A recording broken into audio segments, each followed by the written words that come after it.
let me start. Okay. So that's made to help you, go through the DSM, and then also go through a treatment plan and say, okay, here's what they are telling me. Here's what I see. So signs and symptoms, okay? And we'll go through all that. And then here is like what a treatment plan that maybe somebody else has provided that would encompass a lot. But also we want to work with them on providing goals for them, right? So here are like maybe 3 goals that we want to do within this treatment. And these are going to be fluid. So they'll be changing as needed. So these are the goals we're going to hit. And the reason why we want to create goals is when we go in, they can come in every week and just talk, right? But how productive is that? So if we don't have goals set, then we don't have anything to, go back to and say, okay, this is what we want to fix. This is what you want to concentrate on, but we keep going down rabbit trails. So having those goals helps you to focus on what is important, especially when maybe they're avoiding the treatment or something. And because there's a lot of pain sometimes in change. So they may be avoiding that change, and you're going to get a lot of that in counseling.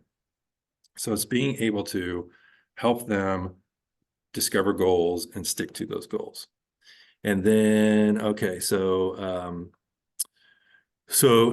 include the treatment plan that supports a collaborative effort and with them that includes a biopsychosocial spiritual approach. The case study must include at least 4 resources, scholarly resources, in addition to referencing the course textbooks and the Bible. So, okay, and then the third is write a 5-page reflection paper answering the following questions, right? So going back, all of the ones that you're writing, you do it in APA 7 format, right? So this one, the number 3 here, doesn't require any formatting at all. So just write it. In what ways have you been personally impacted by one or more of the diagnosis in DSM-5? Me personally, anxiety would be one of them, right? So how have I been impacted by anxiety in my life? What have I done about it? As I see other treatment plans or whatever, can I use those things to help myself, right? So a lot of mindfulness, which prayer is mindfulness, breathing, things like that. So what have I done to help myself with a diagnosis from the DSM? And then what ways has your family been impacted by one or more of the diagnoses? So it could be alcoholism, it could be somebody had a mental health condition, schizophrenia, something like that. So how has my family been impacted? And then how is mental illness a family problem? Okay, how is mental illness a family problem? Then how have you experienced the church being either helpful or unhelpful when you have struggled? So it says here, do not overthink defining the church. So meaning church can be a church community, it doesn't have to be a specific church, because some specific churches can be different from other churches, as we know, okay? So how has the church overall? And how you look at that too is, I remember getting started and even working at Abundant Life, they are so good about understanding where their lane is on pastoral care. And what I mean by that is, they'll even tell you they went to school and they had maybe 1 class in counseling through their whole pastoral care, right? And so you guys have many, 10 classes or more on, counseling specifically. So they know where their lane is on that, and they know that they don't know everything about mental health. And so they'll pass on stuff that's over their head to the counseling center. So, but not all churches are like that. So what happens when somebody comes in and they have a certain issue that counseling will help, but they go to pastoral and the pastoral says, well, just dig inside your Bible and the Bible has all the answers. Yes, it does. But how do we help them through systematically through all of this stuff? Okay. So, so that's part of, okay. And then do any of the treatment options discussed in this class help you maintain personal wellness? Okay. And then 4, write a 10-page research paper according to the guidelines below, okay? Select a diagnosis from the DSM-5. It says ask a professor for approval. Just pick one that stands out to you. I mean, it's in the DSM-5, so just use it. And you may pick one that stands out to you that maybe you've had issues with, or you've seen people have issues with, or whatever. Use at least 6 scholarly, preferably peer-reviewed sources. So, you know what? Google Scholar has a lot of good stuff out there. I'm sure Calvary's got EBSCO or whatever that they use. So you can get a lot of good journals or books or something from that. In writing my thesis, for school right now, so like in our finished product, we have to have over 100 different sources in it. And so, and when we first started, we did a literature review and we had to have 50 sources, and they all had to be within 5 years. I know, it's awesome. And they were books. You couldn't use journals or anything. It had to be books within 5 years and all that. So I had something that I was doing that there was no literature review on it because it was so new and it had to do with technology and everything. So I had to kind of get rid of that and go to my second choice. So it was just kind of funny. So there's a lot of good resources out there for you to use, and I used quite a few of them. Okay. Include the following areas: a succinct overview of the chosen disorder in the DSM-5 category. Do not copy and paste from the DSM-5. This information must be evaluated and reworded into your own words. Okay, potential causes of the disorder: genetics, heredity, social, cultural, environmental, behavioral. I would even put sin in, does sin in the person's life cause this? Okay. Discuss how this disorder is viewed through a Christian worldview. Okay. And then possible treatment interventions to help someone struggling with this disorder. So what do you think this one's important? This assignment here.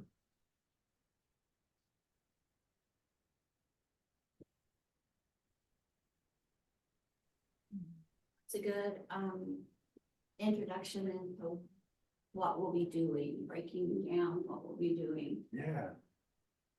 So kind of familiarizing, it's not only what the DSM says, it's kind of, so you're going out there and getting references from other places and saying, here's what other people have said about this too. And from a Christian perspective, and here's the other part, with the Christian perspective, you're going to get so much information, and you'll get some people out there like, DSM, psychology, and all that is bunk. Don't pay attention to it, right? And then you'll get other people's like, how do we integrate the word into this? And then you'll have other people that it's all secular, right? So you'll get a vast array of people's beliefs and things like that too. So it's good to know the whole overview, especially when you're doing it from a Christian perspective, what the other side thinks about it, right? Okay. All right. The student, then the next one, the student will conduct an interview with a Christian LPC and write a 4-page summary of the interview. So you did yours. How did you find that? What did you think of it? Yeah.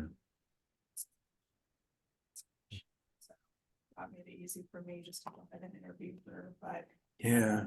yeah, I mean, on a personal level, it helped build our friendship that way. Yeah. Also, I can learn a lot from her and her experiences already too, so.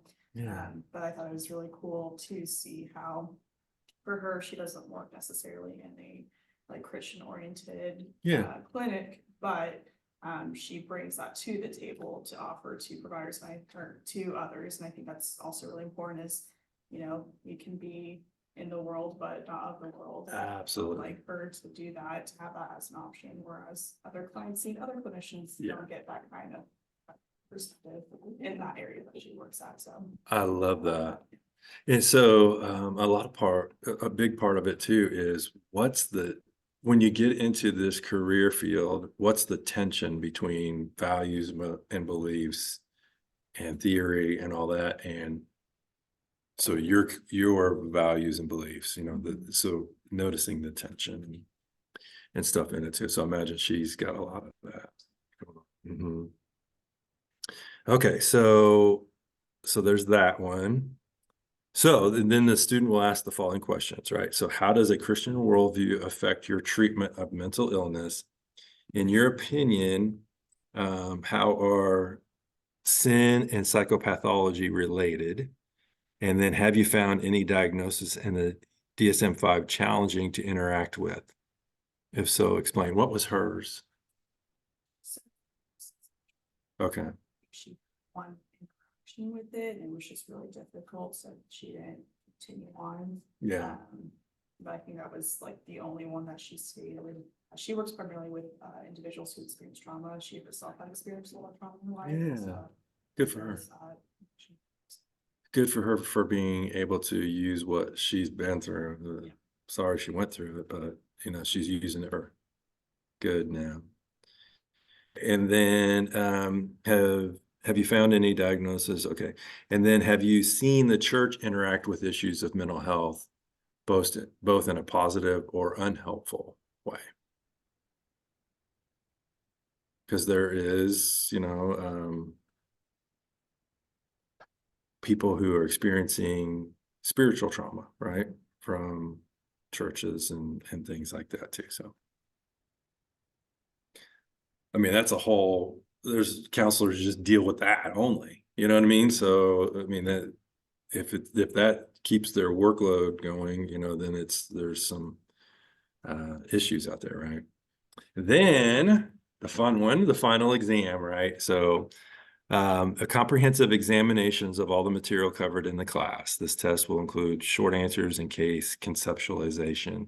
The exam will be broken into 2 sections. The final test will be vignette based. So it's really what it looks like is you'll have some diagnosis out there. So going through what does that look like? And just like it says, don't pick something and copy and paste from the DSM-5. We know that you can do that, but just put it in your own words, what it looks like. And then there'll be vignettes that you go through. And so to say this person, it's good and bad. So there'll be a couple paragraphs of it. This person is experiencing this and this and this, right? So you go through the DSM and what does this look like in the DSM? And then you'll provide your diagnosis of it, right? That's the good thing. The bad thing is you never met this person, right? And who knows what's going on in their life. So you just pick something that it sounds like and, kind of go with that. So I understand, they're not in front of you and all those things too, but this is just an exercise of going through the DSM and being able to provide a diagnosis from what you've read and learned. Okay. Any questions? I have a Yeah. question. Yeah. On number 4 about the 10-page research paper, Uh-huh. it looks like on your screen that the interview is a part of that paper. Is that true or no? No. It just no, that should be number 5. Okay. I was like, we got to do 10 pages and then the interview too. I was just gonna try to clarify. Yeah. So that, Yeah, so yeah, just the formatting on it. It should be number 5, sorry. okay, okay. I See if I got you. can get that. I didn't catch that when I put it in here. But yeah, 5. Good question. Okay, so here's the points, available points and everything too. Okay, and then there's the writing style, APA format, 7th edition. And any other type of information you need. So good. Okay. Get out of here. Actually,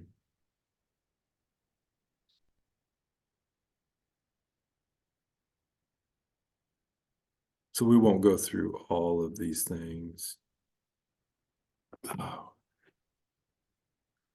you see where it is power here.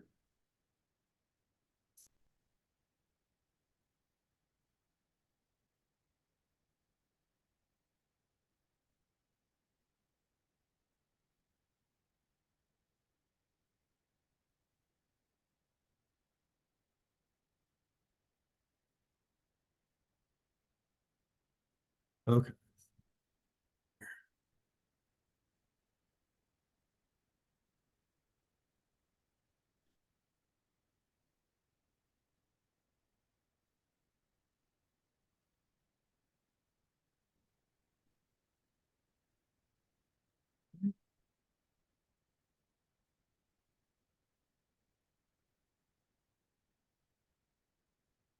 Having a little trouble. Okay. So as we start, so as you start as a counselor, we're answering some questions, right? So 4 questions to answer.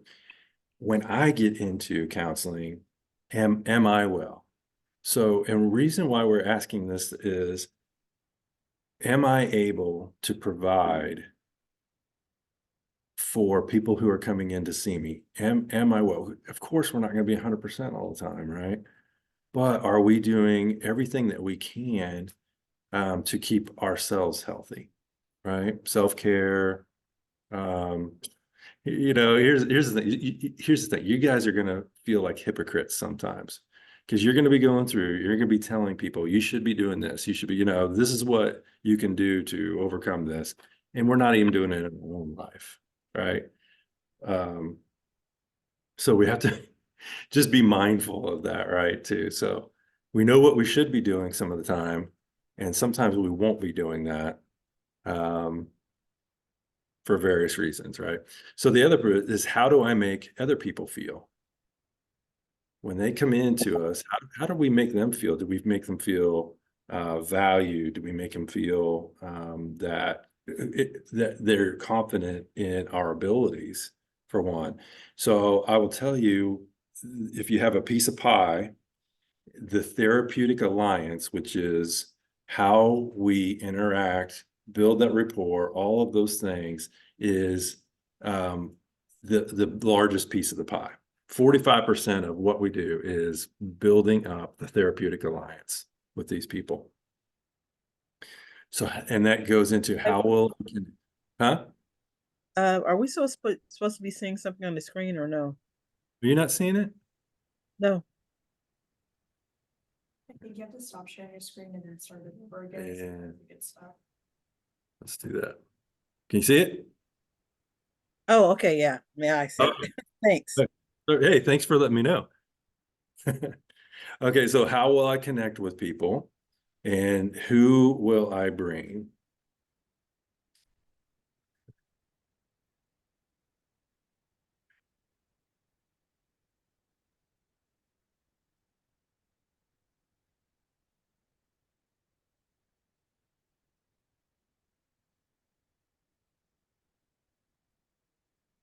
That's not.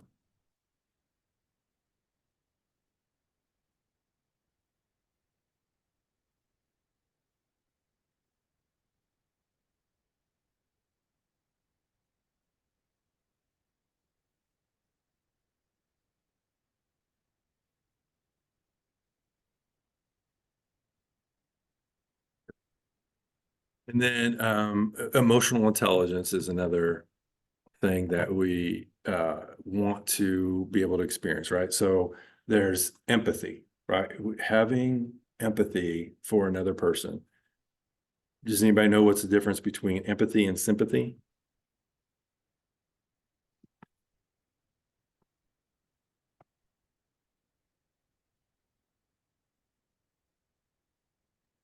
Empathy is like where you can actually put yourself within their shoes and really truly understand, their what they're dealing with in the situation. Absolutely. Yeah. And what's sympathy? Sympathy would be the care for another. You might not really understand, but you have that care. And um, yeah. Yeah. Yeah, absolutely. So That is basically like empathy's getting down in the pit with them. And sympathy's looking down and saying, are you okay down there? yeah. Dang, I'm lost.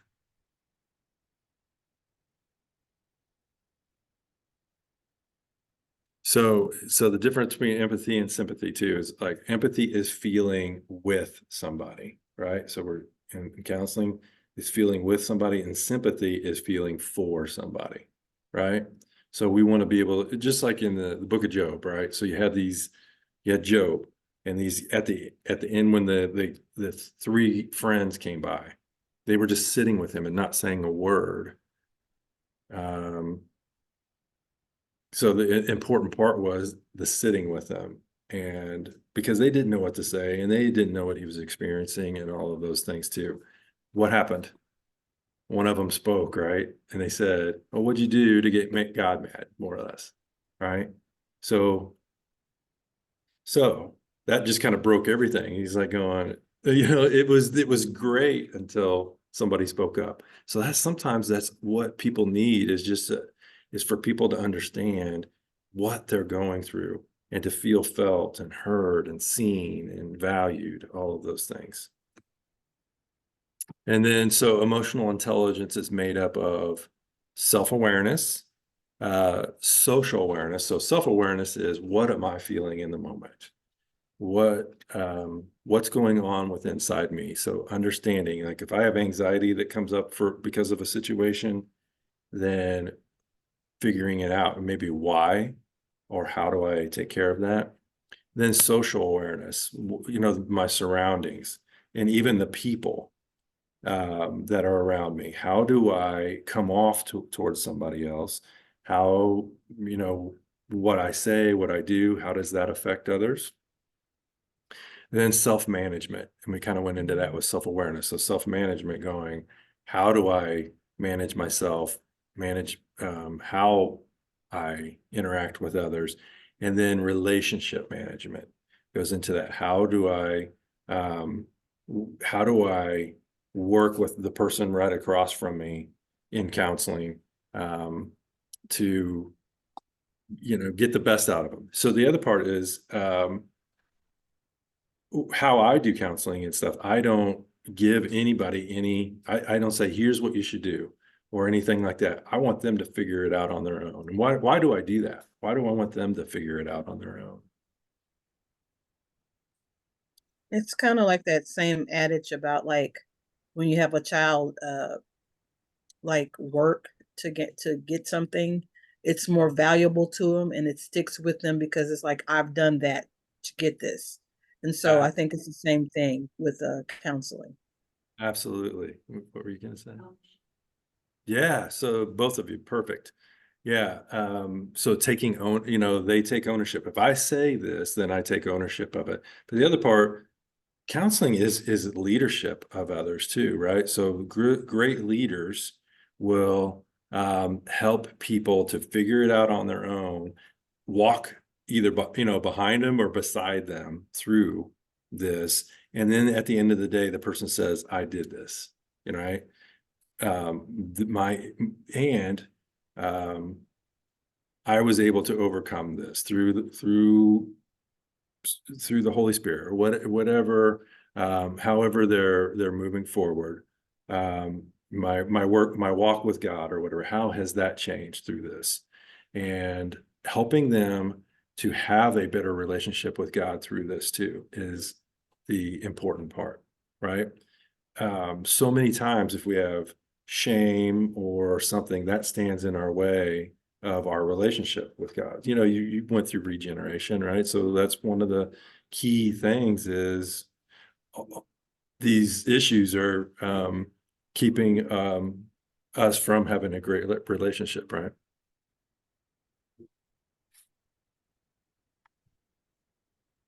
Walls have been. I guess.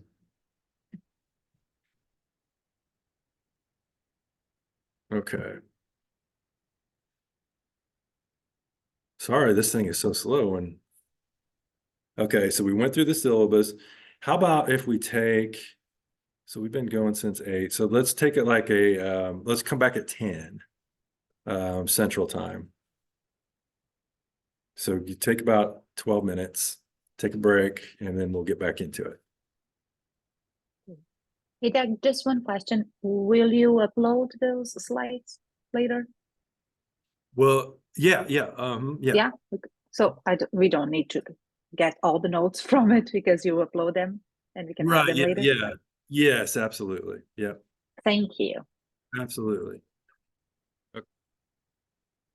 Okay, so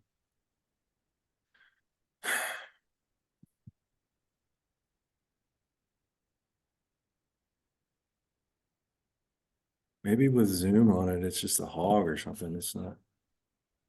Okay, so we take it through historical pastoral care versus modern psychology, right? So historical pastoral care, the focus was on reflecting and the deduction from principles from scripture. So what did we see through scripture about sin and how there's behaviors and things like that too? Then modern psychology comes, and so it's grounded in how the study of people's behaviors. Okay, so that's how theories were created. We watched people's behaviors, we put these things into place, and it helped those behaviors. So where it kind of fell off is took scripture out of it, right? So there's truth in the scripture, and there's truth in the theory. So how do we combine them both? And so secularism took that out, right? It was all about how does man overcome these behaviors and situations, and took the Bible out of it. Okay.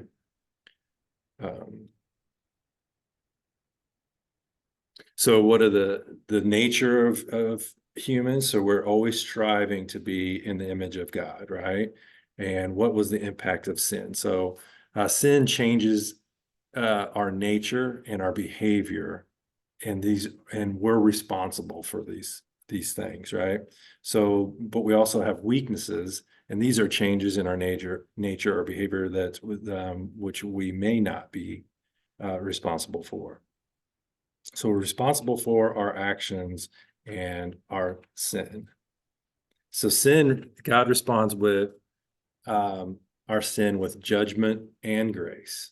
So it gives us judgment and grace through that. So our weaknesses, God responds to our weaknesses with tenderness and compassion.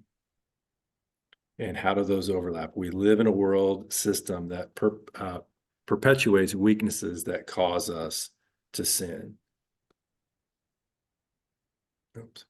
So on a continual, if we're looking at diagnosis right here, so this is a illness versus wellness continuum, right? So this is important here, saying when we have a disability, there's symptoms and signs, which we will go through here in a little bit. Professor Geiger? Yeah. I'm just getting the session 2, like the beginning part of it. That's all I'm getting. I don't know if there's any other slide we're supposed to be looking at.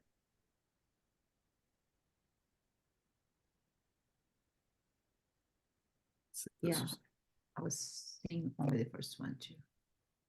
Yeah. Now we can see the illness one is continuing. We can see it. Okay. So symptom, so what we're looking for in as counselors is symptom reduction, remediation of this illness. So whatever the symptoms are, and we are understanding, and then we're putting things into effect that help us to treat whatever's they're going through, right? So then we're working through with them through counseling to make sure that they're doing these things that that help alleviate the symptoms so that they're no longer disabling to them. So will they get rid of the situation altogether? No, they won't get rid of the situation altogether. But they'll learn how to overcome it. So you guys heard of EMDR? Okay, so EMDR is a tool that was developed by a woman. Gosh, I can't remember her. Shapiro is her last name. So she was walking down this pathway in a park, and through her steps, there's nature all around her and all of these things too. So she had trauma in her life. So she's like going, wow, I'm taking these walks and things are feeling better. So, so she did some research on this, and what she found was through bilateral stimulation, which is both of our hemispheres of our brain. If we tap into both of those, we can overcome situations. So as we look at, how memories are stored, there's the hippocampus, right? So you have your hippocampus, and when you go to bed at night and you go into REM sleep, right? It takes like 3 or 4 hours to get into that, right? So that's why sleep is so important, okay? Then during that time of REM sleep is when our memories are filed away for the day, okay? But if there's trauma, our memories, there's fractions of them, right? And so they're not all filed away. And then that's where we feel the anxiety and everything with trauma, is because we're not able to file those memories away, and they become a source of issues, okay? So what EMDR does, it mimics the REM sleep, the bilateral stimulation, okay? So that's what EMDR does. You're doing fingers, you're doing light bars, you're doing whatever, but it's hitting both of your hemispheres. And so you're able to file away those memories. It doesn't get rid of those memories, but what it's supposed to help is the trauma that's associated with that, okay? So that's what we're also doing here, is working with a form of theory to be able to assist somebody to work through that disability, or those symptoms, or those signs. Does that make sense? Okay.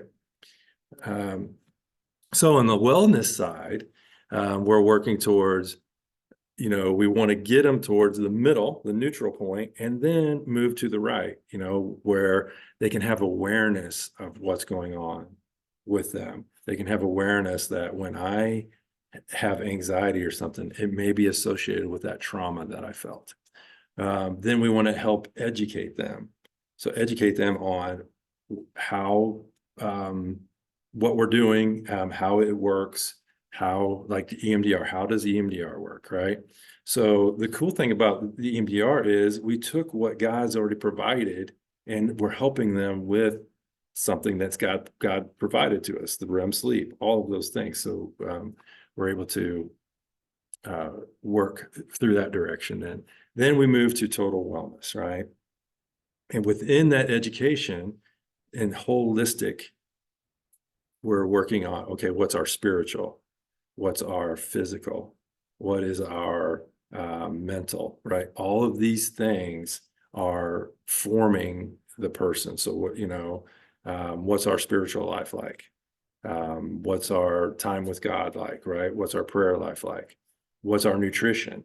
So we found, and me, within the last 2 or 3 years, I've really started to focus on my nutrition, and eat healthy and eat organic and things like that too. And it's helped me a lot. I take supplements, right? So,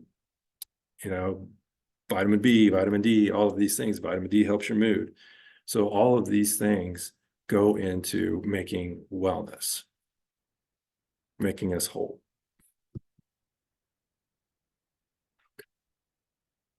Okay.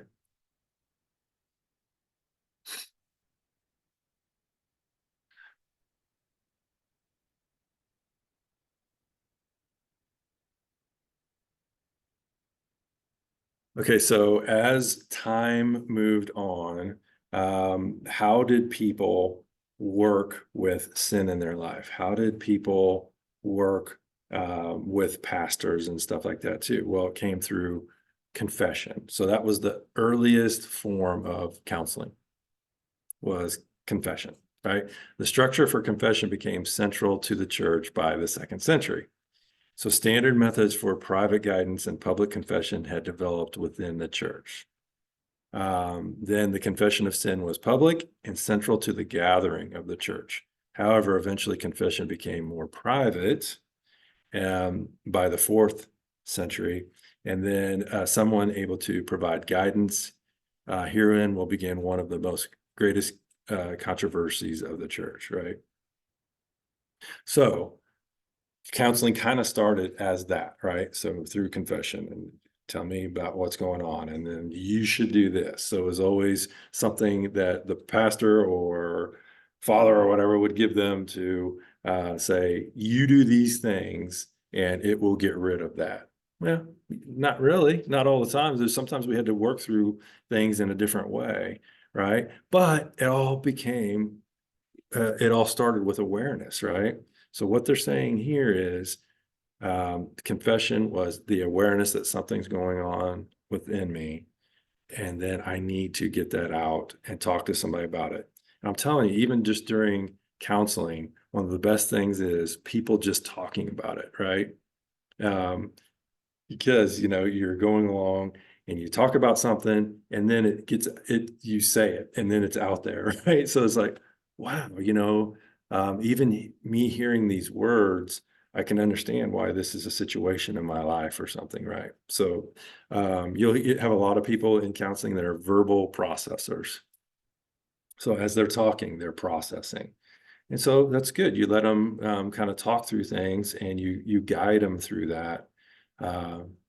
But it always comes down to, we have to have that treatment plan and all that. What are our goals? How are we going to put all of that holistic things into these goals so that they can become better? All right, another break.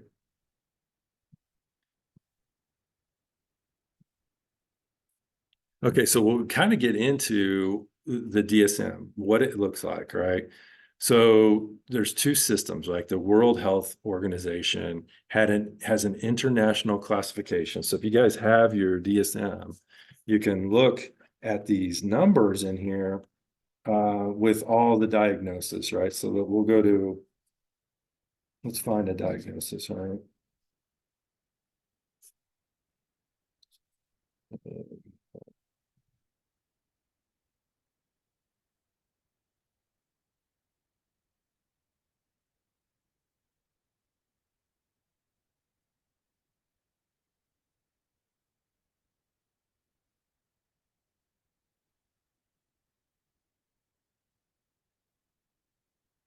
So let's go to the very back. So go to page like 970 or something like that. So what you'll see are codes, right? So down this side, you'll see codes like F18.921. And it says inhalant intoxication delirium without use disorder. Okay. So this international code, that's the international code. And so who uses these codes? Insurance companies, pretty much. Every time you use an insurance company, they're going to say, what's the code that you diagnose them with?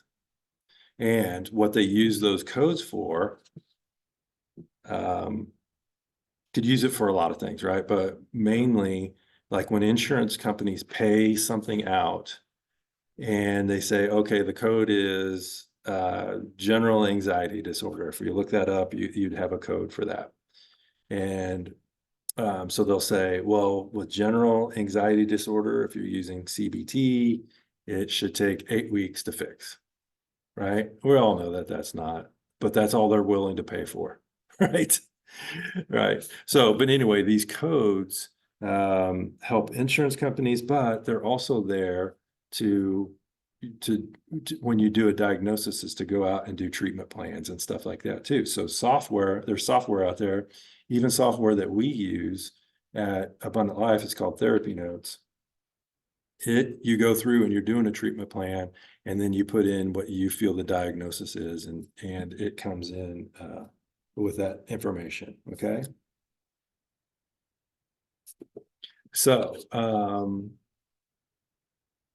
so that's how the World Health and the DSM work together, is through these codes, right? So defining these mental disorders, right? So as I was saying before, as you go through and look at some of these disorders, it will say, okay, it'll have criteria that you have to meet. Okay, so let's go to one real quick. Let's go to, I have page 265, and it's obsessive compulsive disorder. So if you have the DSM-5, that's not the TR version. It may be on a different page, but you can just look up obsessive compulsive disorder. The code there is F42.2. Okay, so that's the code for that. So then the diagnostic criteria for it is this, right? So A, the presence of obsessions, compulsions, or both. So an obsession is defined as 1 and 2, numbers 1 and 2. Recurrent and persistent thoughts, urges, or images that are experienced at some time during the disturbance as intrusive or unwanted, and that in most individuals cause marked anxiety or distress. So when they're having these thoughts, urges, or images, if it's causing some intrusive thoughts that are unwanted and causing a lot of stress in their life, that is part of the criteria, okay? So the other part, number 2, is the individual attempts to ignore or suppress these thoughts, urges, or images, or to neutralize them with some other thought or action. So what happens when you do that? So if you're trying to eliminate one thing by getting rid of thoughts and things like that, what happens if you're not able to? So it causes anxiety, right? So that's what OCD, obsessive compulsive disorder, is anxiety that's associated with these things. And people do whatever the actions that they do to get rid of that anxiety, okay? So 2, so that's what obsessions are, okay? So 2, compulsions. So how do we define compulsions? And it's the repetitive behaviors like hand washing, ordering or checking, or mental acts, for example, praying, counting, repeating words silently, that the individual feels driven to perform in response to an obsession or according to the rules that must be applied rigidly. So the rules that they apply to it themselves. So I have these rules that I have to go through to get rid of. And so that's the compulsion. So number 2 in that is the behaviors or mental acts are aimed at preventing or reducing anxiety or distress, or preventing some dreaded event or situation. However, these behaviors or mental acts are not connected in a realistic way with what they are designed to neutralize or prevent, or they are clearly excessive, these things that they're doing, okay? So there's a note there that says young children may not be able to articulate the aims of these behaviors or mental acts, but you see something different in them, okay? So these mental acts are aimed at preventing or reducing the anxiety, okay? So that's part of the criteria. The other part is B, so you move on to B. So A, you're trying to distinguish between obsession and compulsion. So then B, you go down to the obsessions or compulsions. So It's combining those two, whichever one you're pursuing. So B is, these obsessions or compulsions are time consuming. So for example, they take more than 1 hour per day to perform these things. Or they cause clinically significant distress or impairment in social, occupational, or other important areas of functioning. So let's go into that. So if somebody has an obsession or a compulsion and it's taking time out of their day, what's that affecting? It's affecting their life in every way, or their family or whatever, right? So remember, we're going through these things.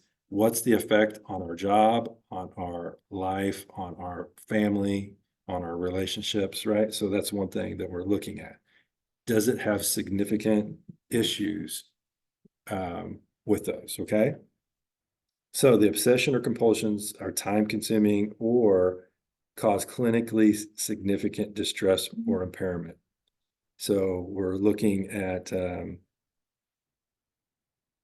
these areas of functioning. Okay, then you go to C, the obsessive compulsive symptoms are not attributable to the physiological effects of a substance. Okay, so what if they're taking some kind of medication or illegal drug or something that would be causing these things? So maybe while they're on this stuff, it causes something to help them not function right. Okay, so what this is saying is, if they're taking the substance, it is happening, but when they're not taking this substance and it doesn't happen, then is it attributed to that? So then what do you have to do? You have to go over to substance use disorder or something like that, because then it's not OCD, it could be this. So we have to narrow it down in another way, right? So this is helping you to do that, to diagnose it correctly. Okay, so then D, the disturbance is not better explained by the symptoms of another mental disorder, like excessive worries or generalized anxiety or preoccupation with appearance, body dysmorphic disorder, difficulty discarding or parting with possessions. What would that be? Difficulty discarding or parting with possessions. Hoarding. Yeah, that could look like OCD, right? Because we have to do these things to alleviate. I'm hoarding because it's alleviating my anxiety in some way. But does it meet the other criteria? Okay, that's the important part. Hair pulling, skin picking, blah, blah, blah. Okay, so there's a lot of things to go through there to rule out. Okay. So then we've come up with our semi-diagnosis. So whatever we're seeing within this person is meeting this criteria. Then if as you turn the page, it says we want to specify it with something, right? So so when we specify it, we're saying with good or fair insight. Okay, so it means the individual recognizes that obsessive compulsive disorder beliefs are definitely or probably not true, or that they may or may not be true. Probably not true, or that they may or may not be true. So that's with good insight, meaning I recognize this is going on, but I still feel the need to do that. Okay. How about with poor insight? The individual thinks OCD beliefs are probably true. It is like, I have to do these things to overcome this anxiety because it works every time. Or it doesn't work every time, but it works most of the time, or whatever it is. That's poor insight, because there's not the awareness that me going and checking the knob 3 times is going to magically make sure that the door's locked or whatever. Okay. So the awareness is, I don't have to check that lock 3 times, but I do it anyway because I feel better about it. Okay.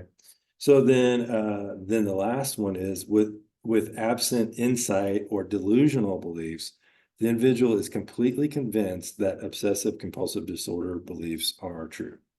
Okay. Then, or you specify if it's tic related, the individual has a current or past history of a tic disorder. Okay. Then as you go through, there's more specifiers, right? So we won't read through all this, but reading through this it's going to guide you through, is this the correct diagnosis? Okay. So let's go through just a little bit of it. So specifiers, individuals with obsessive compulsive disorder vary in the degree of insight they have about the accuracy of the beliefs that underlie their OCD symptoms. Many individuals have good or fair insight. So the biggest prevalence of people with OCD have the awareness or good insight, okay?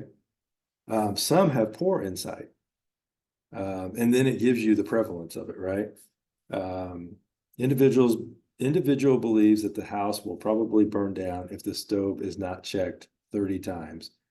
And few, 4% or less, have absent insight. So the biggest part is people do have the awareness, but the smallest part are people that don't have the awareness of it or are delusional. And that's the smallest percentage, right? Okay, so up to 30% of individuals with OCD have a lifetime tic disorder. Okay, this is most common in men with onset of OCD in childhood. So this is going to help you when you're going to diagnose, and they do have some sort of tic that's along with it.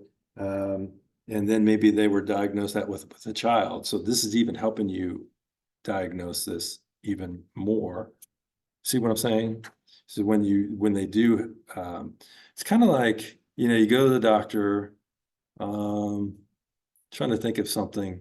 Can you guys think of like something, going to the doctor and the doctor diagnoses somebody with something, some kind of sickness because of these are the things that maybe it's a cough. Okay. Okay. So if you have a cough, maybe there's a tickle in your throat. And so they'll ask you, where are you feeling it most? Well, I'm feeling it down here. Well, then it's probably some kind of bronchial problem, right? Because if it's up here, maybe you just need to drink something, or, your throat's dry or whatever. But if you're feeling it down here, then there's some kind of bronchial problem. So you can have a cough trying to get rid of the dryness, or have a cough because there's something wrong with your lungs, right? So then, no, I'm feeling it down here. So then we got to investigate that. Okay, so what color's your phlegm, right? Well, it's brown. Okay, well then that means there's some form of some bacterial something, right? So then that helps me to say, well, you need this type of medication to help you overcome that, right? So you're not going to give them that medication if it's a dry throat. Does that make sense? So that's what we're doing with these specifiers and all that, is to figure out what the issue is. And diagnostic features, you guys can read through those.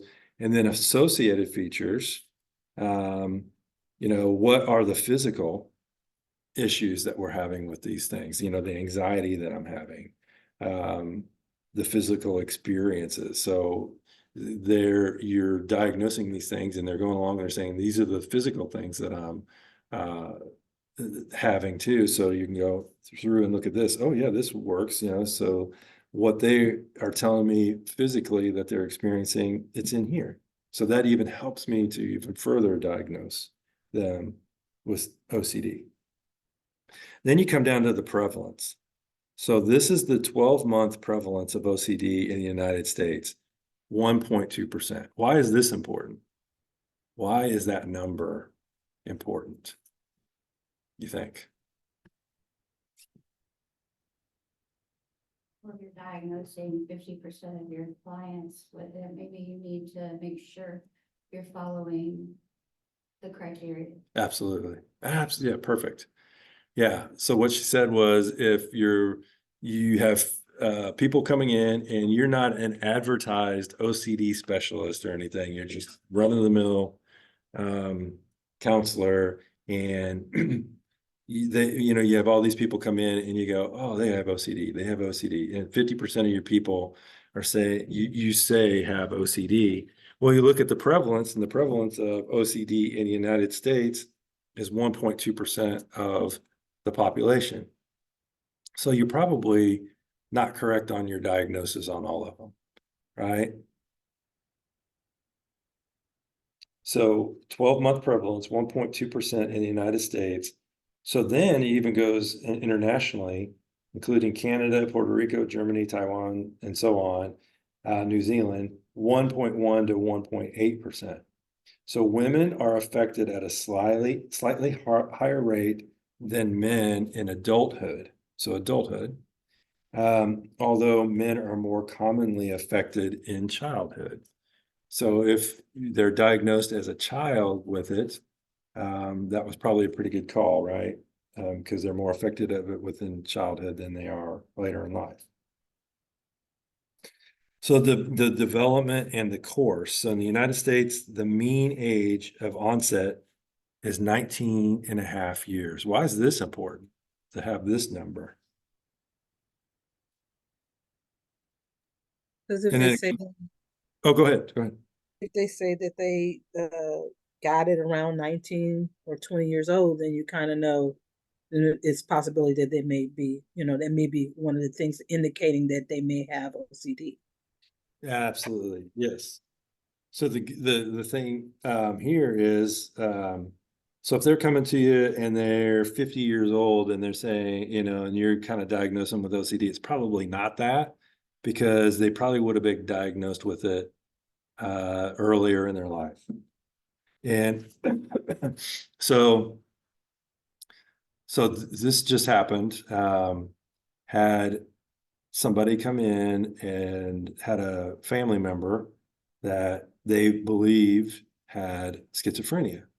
And so I go, well, how old is this person? And they go 30 some years old. I'm like, oh, it's probably not that, because generally somebody's diagnosed with that at a much earlier age, like 14. For men, it's like 14 to 22 is when they're generally diagnosed with it, I believe. I'll have to go back and look. And then women, it's maybe 4 years later. So they said 30 years old. And I'm like, okay, so but then I had to ask a lot of questions. And then they told me, well, he was diagnosed with this when he was 19. I'm like, okay, then it could be. So that's because, it meant the difference between schizophrenia and other things. So what were some of the questions I probably would have asked this person coming in front of me? Go ahead. What symptom?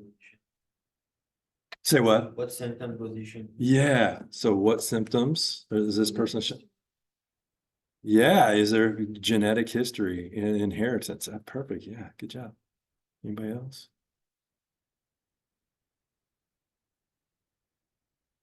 Another thing is, tell me about their drug use, or tell me about alcohol use, or tell me about medication, things like that too.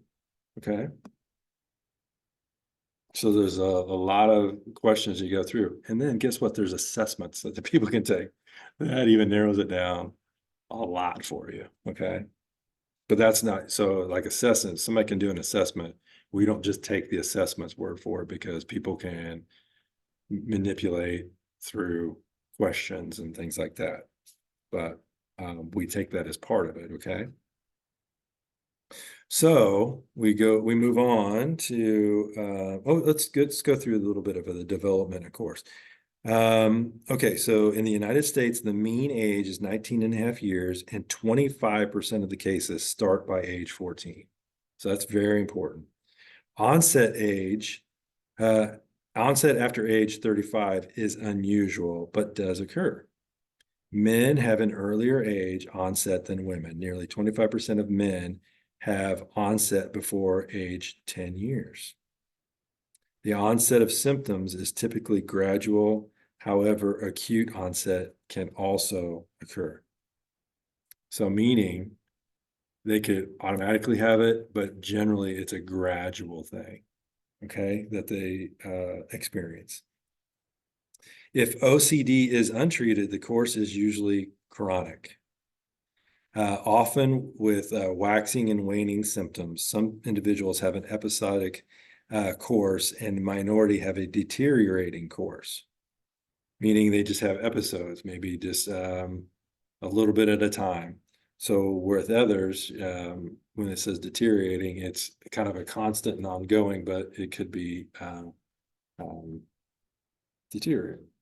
Without treatment, remission rates in adults are low. So they're coming to the right place when they come to you saying, I have these issues. And why do you think without treatment, remission rates in adults are low? Why do you think that is?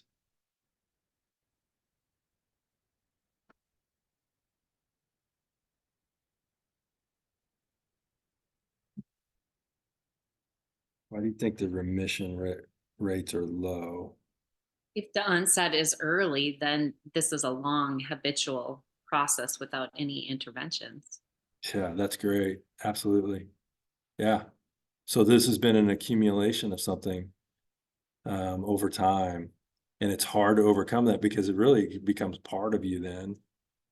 It's just like, when couples come in and they go, I'll ask them, oh, okay, how long you been married? Oh, you've been married for 30 years. I'm like, oh, okay. So here's an issue. So if you've been married for 30 years and this problem has been a problem of yours for 30 years, guess what? It's not going to be overcome overnight, right? Just same with OCD. It's not a problem that's going to be overcome overnight. So treatment, when you go to a counselor, they're going to say, okay, these are within this treatment plan, these are the things that we're going to do because these are proven interventions that have helped others overcome this. Okay. So onset in childhood and adolescence can lead to a lifetime of OCD. However, 40% of individuals with onset of OCD in childhood or adolescence may experience remission by early adulthood. The course of OCD is often complicated by the co-occurrence of other disorders. So then we introduce this word comorbidity, okay? What that means is I have one diagnosis and there's something else that is accompanying it.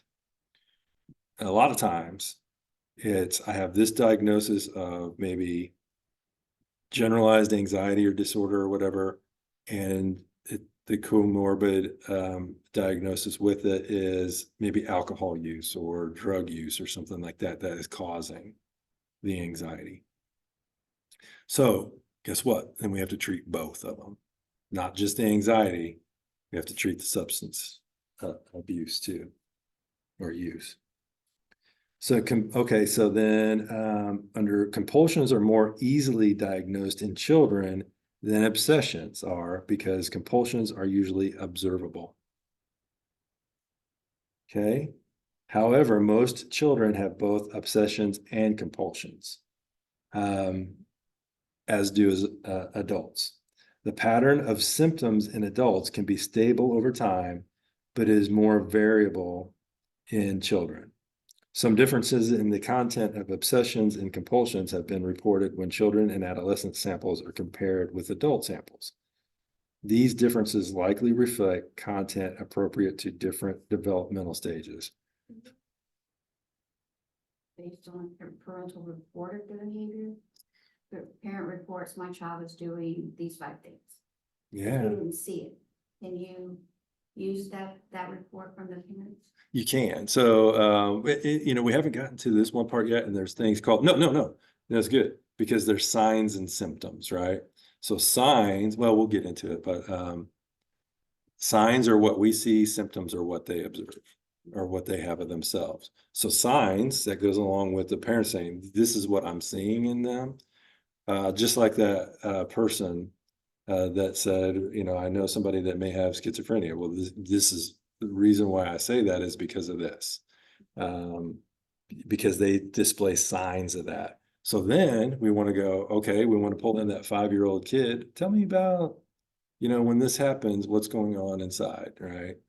And there's probably even assessments that have to do with children that would help you out in that instance too, right? Great question. That was perfect. Okay, so the pattern of symptoms in adults can be stable over time, but is more variable in children. Some differences in the content or of obsessions and compulsions have been reported when children and adolescent samples are compared with the adults. So I guess we did that. These differences likely reflect content appropriate to different developmental stages. Higher rates of sexual and religious obsessions in adolescents than in children. Higher rates of harm obsessions, fears of catastrophic events such as death or illness to self or loved ones in children and adolescents than in adults. So I'll talk about cases sometimes of people. Obviously, I'm not going to give their names or anything like that. But so here was an issue. I had a person come in to me for counseling, and they were in their late 60s. And the issue was they had obsessions and compulsions, right? So meaning they would, when they were going to do something, they had to do it like 3 times to make sure, or they had to repeat, or they asked a lot of questions or something like that. So it wasn't an issue until they were 65 or plus. And I'll tell you why. This person had a job where they managed multi-million dollars worth of dollars, okay, in this company. And if they made any mistake, it could cost a lot of money. So guess what they did? They triple checked, quadruple checked these numbers, because if there was any problem, that meant his job for one, but it meant them losing a lot of money. So guess what? He retires at 65, comes home, and so he's not in his workplace anymore. So guess what? In his life, he's like, okay, I got to do this and this and this, because that's what I've been used to for 35, 40 years. Okay. So that translated into his life, because he could do those things at work. He didn't have to do them at home. And now he's not at work anymore. So he's doing these things at home because it's part of him. Okay. So we worked on the anxiety that goes along with it. And that helped him so much to overcome. And we also did supplements like GABA and stuff like that that helped with the mental portion of it too. He was already a believer and a very devout Christian and prayed and so that his spiritual life was great. So we just incorporated these things into his spiritual life. Does that make sense? So look at 65 years old being diagnosed with it, because it was something that was part of his life for so long. Okay. There's cultural related diagnostic issues, sex and gender related diagnostic issues that you can read about. We kind of went over those. Men have an earlier age and onset of OCD than women, often in children, and are more likely to have a comorbid tic disorder. And then you can read through those too. Okay, so here's another important. So what is the suicidal rate associated with these things? So you read here, association with suicidal thoughts or behavior. So a systematic literature review, good, because now when it says literature review, we're going out and seeing what do the experts say about this. People who have seen this, what do they see about this or say about this? The literature review of suicidal ideation and suicide attempts in clinical samples with OCD from multiple countries, so all around the world, found a mean rate of lifetime suicide attempts of 14.2%. A mean rate of lifetime suicidal ideation at 44%. It's pretty high. and a mean rate of current suicidal ideation of 25.9%. Predictors of greater suicide risk were severity, okay? So how severe was this OCD? The symptom dimension of unacceptable thoughts, severity or comorbid depressive and anxiety symptoms, and past history of suicidality. Why is all that important? So go through that again. Read through that part again. 269, if you're in the blue. Predictors of greater suicide risk were severity of OCD. Okay. How bad did they have it? Why is that? What's the correlation between those two? Between suicidality and the severity, do you think?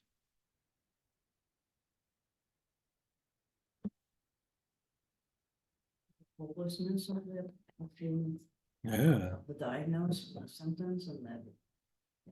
Yeah. So she said hopelessness is one. So hopelessness of, I've had this for a long time. I've never been able to overcome it. Never been to counseling. Okay. That's, yeah, that could be part of it.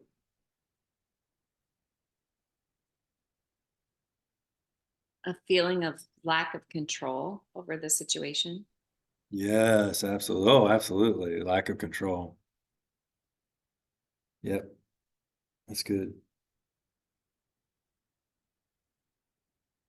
Here's the other part. The symptom dimension of unacceptable thoughts. So what are these thoughts? Right? So let me take you through a little bit. So I had a person come in and they were suicidal, right? And the reason is because of these things, the thoughts that they were having, they were like going, these are just unnatural thoughts. Me driving down the road and I know I can just turn the wheel and go into oncoming traffic, right? I'd hurt somebody else and I'd hurt myself. Why do I have these thoughts? And so, going through it, I was like going, here's the thing, they're just thoughts until you have a behavior that goes along with it. So they're just thoughts. Thoughts coming into of the issue with those thoughts are there's anxiety that goes along with those thoughts because they are so distressing, right? But it's just a thought until you put an action with it. Okay. So then it goes into the severity of comorbid depression and anxiety symptoms. So if we have OCD and we got these actions and it's affecting our life, then guess what? There's anxiety that goes with it. And 50% of the time when anxiety is diagnosed, depression is diagnosed. So 50% of the time. So you're having anxiety and depression both on top of these thoughts and all of that. So see where the prevalence of 44% is of suicidal ideation is because of all of these things that they're working through. I had a question. Yeah. You were talking about someone having a thought and with that OCD and you're saying like going to work on going traffic. And you say, you were like, well, it's just a thought. How do you distinguish the times when you just say, oh, it's just a thought, then the times when you say, oh, well, I need to report this because they may be a danger themselves or someone else? Well, when it comes to that, it's like when somebody's suicidal or whatever, you ask them, do you have a plan and a means of doing that, right? So if they're coming to you and they go, I'm having these thoughts of doing this or whatever, it's just thoughts, right? They don't have a plan to do it, or a means to do it, meaning their plan would be, they're telling you, I'm going to go and, I just don't want to live anymore. And I'm going to take my car and I'm going to run over a cliff. Okay. Yeah. Then it's reportable because then they've said, I'm going to do this, right? But the other part with thoughts, you know, when somebody comes in and they say, gosh, I've been having, you know, thoughts of something, and then, you know, I'm going to ask them, the first question is that something that you're thinking on doing, you know, or, you know, I want to verify that that's not the issue, that they don't want to do that. So we eliminate that part. And so the other part is, okay, I had somebody come in with intrusive thoughts. The intrusive thought was, I'm not going to go into what, you know, everything, because it would take a while, but the intrusive thought was that they were going to harm somebody else, right? And so I'm like, is that a true statement? And they go, of course not. You know, it was their child, you know, of course I'm not going to hurt my child and all that stuff too. But it's just these weird thoughts coming into their head. So one thing that I would do is sit there is like going, okay, for the next 30 seconds, I want you to think of a pink elephant, right? So we sit there for 30 seconds. They're thinking of this pink elephant. Then I go for the next 2 minutes. Don't think about that pink elephant. What's going to happen? So They're gonna there's think about it. they're going to think about it. And the other part about it is there's anxiety that goes along with that, because they're not, you're telling them not to think about it, and their mind's automatically going to that. So see what I'm saying? So when the people come up with these intrusive thoughts, there's anxiety with it because of, you know, it's not a normal type thought. Okay. Thank you. So, oh, absolutely. Yeah. Great questions. Okay.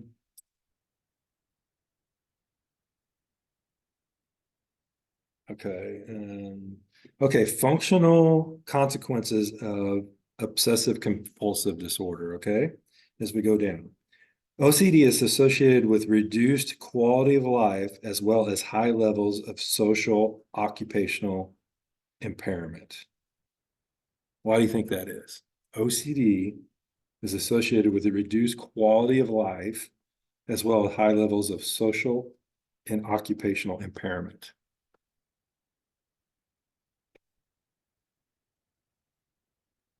Or if you're focused on whatever it is you're focused on, then you really, I would assume it would affect relationships, because you know, how can I have a conversation with a loved one when I'm constantly thinking about doing whatever it is that I'm, you know, wanting to do? Or how can I stay on a job and work if I'm constantly thinking about getting up and doing whatever it is? And so it would be hard to even, I would think, to even keep a job or to have relationships. So Absolutely. Yeah, that's good. So remember what I said earlier is when we're diagnosing somebody with something, how is it affecting their relationships, their work, their job? That's the prevalence of the first thing that I look at is when they come in with something, how is this affecting your lives? How not only affecting, but how are you managing it? Because then we're looking at coping skills. What are my coping skills? You know, when you guys go through regeneration, what do they talk about? Because it's the coping skills that you have. Are they healthy, unhealthy? You know, so if we have unhealthy coping skills, somebody may have anxiety, and I go, okay, what do you do with that? Well, I drink, or I smoke marijuana, or I do whatever it is. That's unhealthy, right? So how can I develop healthy coping skills?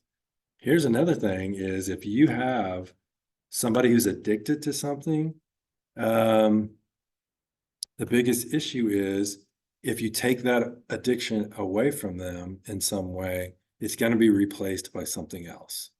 So you don't just take something out of somebody's life because there's a void in some way. Okay. So what are we replacing that with? And we're looking towards healthy replacements, right? So think of somebody, I think of going to the gym or whatever. Okay, think of like New Year's Eve, and people go, okay, this last year, now I'm going to make a new, what do you call it? That's it. That's it. So I'm making a new resolution. I'm going to be healthy and all that stuff too. What are they doing? They're saying like, I'm going to get rid of alcohol. I'm going to get rid of whatever, or bad eating habits or whatever it is. And I'm going to go to the gym and everything's going to be great. Well, the thing is, they go to the gym and all this stuff too, but that may be a replacement, which would be a great replacement. But what have you done with those old things? How have you overcome those and not made them part of your life? So another thing is when I see people at a gym and you know they're there 6-7 hours a day or whatever, what are they overcoming, right? Maybe they are, you know, going to be in a bodybuilding competition or something and blah blah blah. But I imagine there's a lot of people who are at the gym and stuff that are overcoming some substance abuse or something, and they're there because they haven't totally overcome those issues in their life. So Like the gym, just even be 6 hours a day. It could be just that they're so rigid and they have to go at a certain time that yeah, nothing else can happen. you're exactly right. So that's another thing is, you know, kind of get ready to say is when people, okay. So somebody who's quitting smoking, right? So when do you smoke? Well, after I eat or while I drink or whatever it is. Okay. So you can't eliminate not eating, but you can eliminate going to places where you can smoke and all that stuff too. So that's part of the battle. Okay. So what do we do after you eat? What are we going to replace that addiction with at that time? And guess what?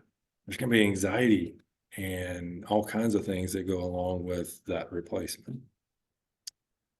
Yeah. Doug, can I Yes. share an experience? Like 2 weeks ago. Yeah. I had a student come to me, a dance student, who has severe OCD. Oh. So funny that you're bringing this up. Okay. And it is really, I have two students actually have OCD. One is really high functioning, and this one that just came to me, she's 22, going on 23. She doesn't work, and I can see why she can't work, because what she does prior to coming to my studio and after has so much anxiety, and there's so much ritual movements and things that she does. But when she's in my studio for the hour, none of that goes on. I mean, I'm talking about, she talks to herself, she has gestures, she repeats herself. Yeah. Yeah, but when she's in the class, there's none of that going on. But when she leaves, it takes her 30 minutes to leave my studio, and then she'll sit in her car because she has such anxiety about driving that she'll stay for an hour in her car because she can't face driving. Mhm. So, yeah, she's so impaired. And so the goal coming to me is she wants to audition for cruise ships to dance. Oh, cool. So she's got the talent and the ability to do all that physically, all from her training and everything. But what's gonna be interesting is can she overcome the social, part that she alienates people because of all that she does, Mhm. and the ability to come on time to her job and Mm. do those things that are required to get that job. The actual performance and skill will be there, but yeah, so it's really interesting. Yeah. Yeah, it's very, I think about her a lot because I worry Yeah, about her. absolutely. Yeah. But she's just come to me 2 weeks ago, and, her mother has tried to get her into other studios and they won't address because of her disability. So I just decided that I would try it, and, I've had 6 classes with her now, but Mhm. it's just so interesting that during that hour, she's very integrated. But before and after, she's very distorted. So put your counselor hat on right now. So what do you think the issue is? Why is she different now and then in the rest of her life? I think that she has some ability and confidence in her movement with music and counting and Mhm. choreography that she can align herself with. But when that's not going on, then all of a sudden doubt and lack of confidence and anxiety goes up, and she responds by these ritual type of movements and gestures and repeating herself about what she needs to do and talking to herself. Yeah. Why do you think that is?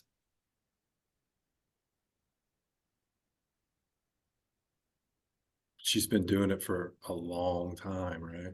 So Yeah. that's part of her now. Yeah. Dancing, probably in her mind too. Hmm. She's been doing it for a long time. There's it's count based, which is, if you think about it, ritual. Right, Mm, I mean, that would just kind of, my thought is she's just replacing, mm, she's got a ritual to get there and a ritual to leave and a ritual while she's there. right, mhm, yeah. Yeah, she's been training for a long time and, mhm. um, but, yeah, it's just so interesting to see the before and after. Yeah. As soon as she steps on the dance floor, I mean, she'll talk to herself a little bit during class, but it's not, and she's driving her parents crazy, right? You know, that, again, she's told me yesterday, actually, that she doesn't have many friends, people think she's crazy. Mm, And, so yeah, there's that social and then I asked myself, is she going to be able to follow through and audition for cruise ships and then actually get a job and do that? I mean, of course, I just support what she does in class, but, and I give her the feedback. This is what I see in class with you. And she shared with me yesterday that her father has OCD, PTSD, and 2 years ago, he almost committed suicide himself. So it's, yeah, it's what's really sad is that she feels very alone because her parents are just being driven crazy by what she does. And she's seeing somebody, she's on medication, mm, and the counselor talks to her about things she can do not to feed the mhm. OCD, as Okay. they put it, yeah. Could you try out for something smaller than a cruise ship first? Like maybe Worlds of Fun or a baby step? Right, yeah, right, yeah. It's good. Mm, Yeah, Yeah. she had 2 years of college and it didn't work out, and I didn't get the full story, but I suspect it was about a lot about her illness or diagnosis and what was happening. Because she definitely has a skill and ability. I think it's everything that goes around that, yeah. Absolutely. It is definitely just destructive and affecting her whole life completely. Yeah. So look at it this way too. So think about the Grand Canyon, right? So the Grand Canyon's got this river that's going through it. Well, it didn't start that way, right? So that water created the pathway through, okay? So that's the same thing with her. It didn't start, it started small and it just cascaded into something a lot larger, right? So we have to undo a lot of those things that she did, right? So you have neural pathways. You hear this thing of neurons that fire together, wire together, right? So meaning, and I even wonder if I can find this video, but it's cool where it's got these neurons and they're hooked together and they're breaking this bond in some way, and it moves. And so here's these neurons just doing this, like you see something in the water and they're just, moving until they're looking for another way to connect to a different neural pathway. Okay. So, I mean, they've got the video of these things, right? And so that is what we're doing. So when you're breaking those neural pathways, you're getting rid of the negative thing and trying to connect two new ones with positive. Romans 12:2, right? Transformation by the renewing of our mind. Transformation by the renewing of our mind, that we are trying to create new neural pathways and ways of thinking. Okay. And that comes with, so how long does it take to overcome a habit? You have a habit of something or create a new habit. Let's just forget overcome, but create a new habit. It takes like at least 30 days is what they say, right? 30 days to create. And why is that? Because you're breaking an old one and you're creating a new neural pathway to this new habit and reinforcing it all the time. So, yeah, so that's where, kind of what we are doing in counseling is breaking old and in new and in right there in the Bible, transformation by the renewing of our mind, right? How often?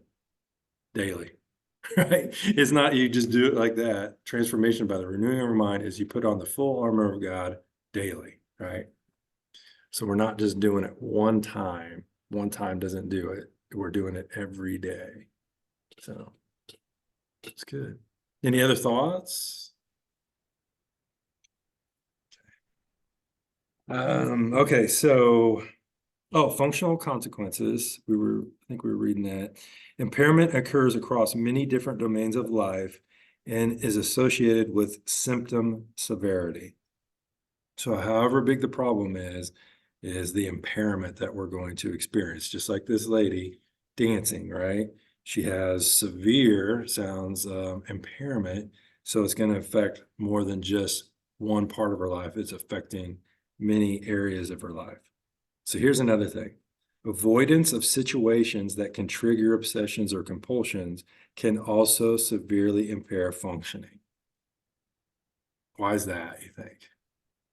Read that again. Avoidance of situations that could trigger obsessions or compulsions can also severely impair functioning.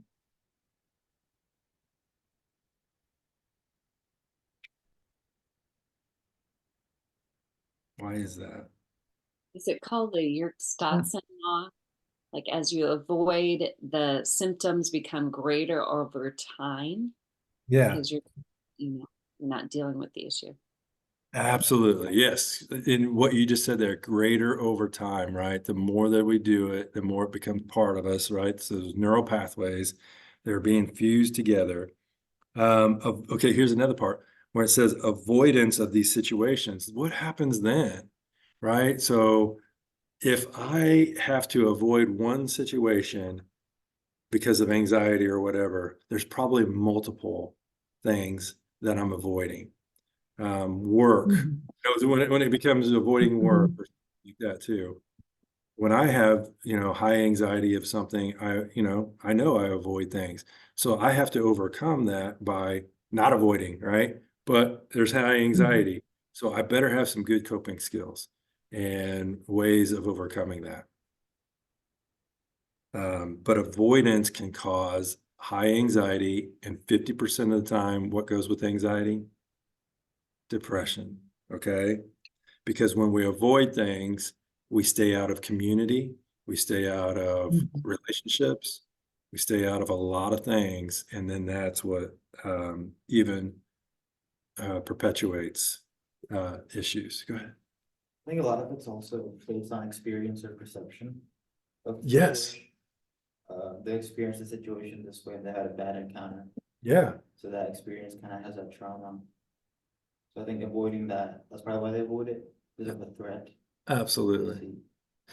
Yeah, so he said avoiding situations because of maybe a past experience that we had with it. Me, okay. I uncovered a rock one day and there was a snake under it. Guess what I don't do anymore? I don't uncover rocks. And probably 0.2% of the time, there'd be a snake under it, you know what I mean? But that was enough for me to not do that anymore. So see what I'm saying? Yeah, so it's good. The experiences that we have shape us and mold us and create emotions. And it's the emotions that we have with it that make it concrete as well. The emotions with the thoughts. So for example, obsessions about harm can make relationships with family and friends feel hazardous.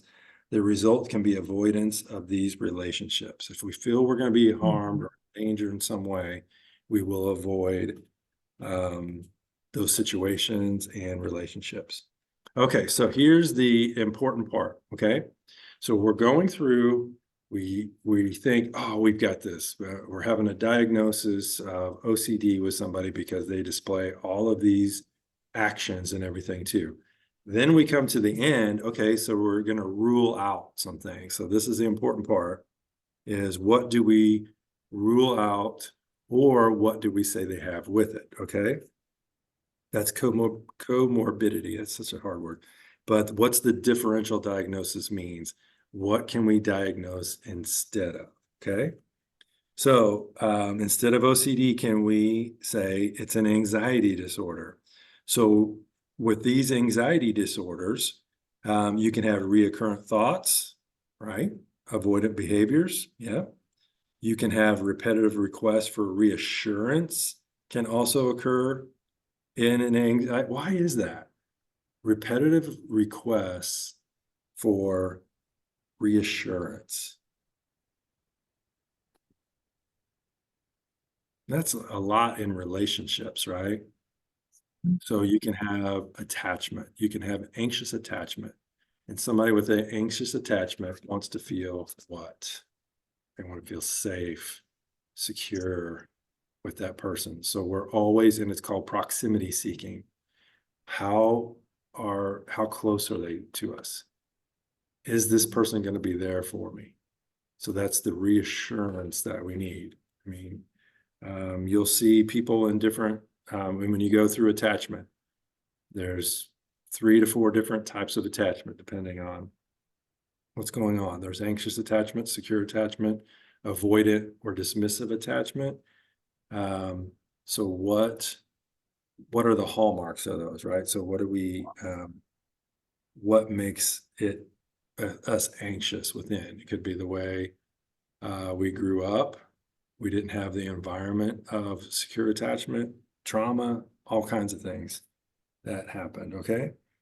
However, the recurrent thoughts that are present in generalized anxiety disorders, meaning worrying, that's part of, if you go to generalized anxiety disorder, part of it is, of the diagnosing it is we worry about things, right? Obsessive worrying, okay? And these are usually about real life concerns, whereas obsessions of OCD usually do not involve real life concerns and can include content that is odd, irrational, or seemingly magical nature. Moreover, compulsions are usually present and usually linked to the obsessions. So like individuals with OCD and individuals with specific phobia can have a fear reaction to specific objects or situations. However, in specific phobia, the feared object is usually much more circumscribed or ritualistic or rituals that are not present, okay? So we're trying to rule out OCD by looking at these types of anxieties, or rule out anxieties because they are associated with OCD, okay? So if I have this anxiety, but it's about a real life situation instead of, right? So maybe it is generalized anxiety and not OCD, but I do repetitive things to overcome that anxiety. Does that make sense? Okay. So this is kind of, I mean, it's a little tricky, isn't it? Right? You got to be a detective. So you got to go through this and ask all of the right questions too. So then we said, what, 50% of the time with anxiety comes depression, okay? So major depressive disorder, OCD needs to be distinguished from the rumination of major depressive disorders. And those are thoughts. Rumination are thoughts, right? In which thoughts are usually mood congruent and not necessarily experienced as intrusive or distressing. What's that mean? What's mood congruent mean?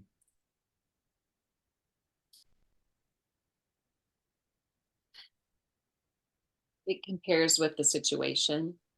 Yes. Yeah, then there is going to be, this depression, this grief. Yeah. That's perfect. So let's say this. So have you ever been in a situation where you just got in a mood, right? And this mood just came along and you're in a bad mood or depressive mood or something like that. And then these thoughts come along, right? And it's all about our mood, the mood that we're having. Like, let's give an example. Say all this rain that we've been having, right? So it's always overcast. And guess what? We need vitamin D from the sun, right? We need that too, and it affects our moods. So it's been raining all the time. So we're like, okay, here's another day of rain. So guess what? Here's my mood. My mood is this, this sucks. This is, blah, blah, blah. And so I'm either maybe in a bad mood, depressed mood, or whatever because of the conditions outside. So here's another thing that'll happen. You'll have somebody go through 10 days of rain and all that stuff too. And they go, I'm just not feeling good. I'm going to make a counseling appointment. So they make a counseling appointment. And guess what? That day they wake up and the sun is shining. They go outside and, oh my man, my mood has just changed. So guess what? They call in or don't even show up for their appointment. And they call in and cancel. Oh, I'm feeling good today. Well, why wasn't I feeling good before? Was there something going on that created those thoughts or my mood or whatever, or compounded that mood? So I may cancel because of my emotions in that moment. Okay. So another diagnosis could be other obsessive compulsive and related disorders. Body dysmorphic disorder. There's obsessions and compulsions are limited to concerns about your physical appearance. So if I'm just worried about my physical appearance, so I got to go to the gym for 6 hours or whatever it is, that may not be OCD. That could be, I don't love my body, or, I'm not viewing my body in the way that is intended. Or eating disorders. So OCD could be distinguished from anorexia nervosa in that OCD, the obsessions and compulsions are not limited to concerns about my weight or food. Okay. Tics and stereotyped movements. A tic is a sudden, rapid, recurrent, non-rhythmic motor movement or vocalization, eye blinking, throat clearing. Stereotype movement is repetitive, seemingly driven, non-functional motor behavioral, like banging of the head, body rocking, self-biting. Tics and stereotype movements are typically less complex than compulsions and are not aimed at neutralizing obsessions. It's just kind of part of you. What I was going to say before is when you were talking about the dancing, the lady dancing, so she gets into dancing and a lot of the things seem to go away. Where I was kind of headed with it, I forgot to say it was, so you guys remember Mel Tillis, singer Mel Tillis? Some of you might be too young. So anyway, look him up. And so anyway, watch an interview with him and then watch him sing. Okay. When he's being interviewed, he's got this stutter, and it's a bad stutter. And I'm sure he went on to speech, going on to speech counseling and stuff like that to help him. But when he sings a song, there's no stuttering at all. None. So what is in our brain that's creating this stuttering outside of his singing? It's remarkable. So look him up. They did while those kind of other skills are being relayed. Like that's why it's not translating to like the tics and other behaviors. Yeah. So yeah, and I think so. And so with that, so think of Tourette's or something like that. So Tourette's is an uncontrollable thing that's going on within the brain, and somebody maybe shout or something, or they have a tic, or they have some kind of something that's going on.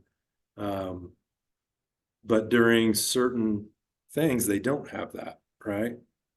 So just like the stuttering or whatever, and it could be he's got all the words memorized, right? So he's not stuttering because, it's a song, or it's a process within his brain where he's feeling comfortable or whatever it is. So it's just those things. So, okay. So we've gone through the differential. There's more psychotic disorders, other compulsive disorders, obsessive compulsive disorders, and so on. So that's what other things could be. So before we diagnose with OCD, we want to rule out all these other things. So what is something that can go along with OCD? Okay.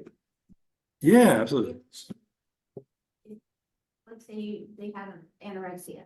Mhm. And their compulsions center around food Mhm. and how they consume And weight. their food. Mhm. That wouldn't be OCD because it's tied to. Just that, just food or their weight or whatever. Yeah, exactly. Yeah. So where else are you experiencing this in your life? Yeah, good. Yeah, that's a good question. Thanks. Okay, so comorbidity is something that is diagnosed with. Okay, so remember that. Individuals with OCD have often have other psychopathology. Many adults with this disorder in the United States have a lifetime diagnosis of anxiety. So 76% of people with OCD are diagnosed with anxiety, panic disorder, social anxiety disorder, generalized disorder, anxiety disorder, or a specific phobia that goes along with it, or a depressive or bipolar disorder can be along with it. Okay. 63% for any depressive or bipolar disorder, with the most common being major depressive disorder at 41%. So why is all of this important? So it's not that we just diagnose them with OCD, is now we've got to start ruling out all of these other things that could go along with it. So why is that important, right? So if we create a treatment plan that's just for OCD, are we treating the anxiety, depression, PTSD that could go along with it, substance use disorder? We can't forget about all of those things that go along with it. So what they're saying is 70%, 76% of the time when you're diagnosing OCD, you're going to be diagnosing anxiety that goes along with it. Okay.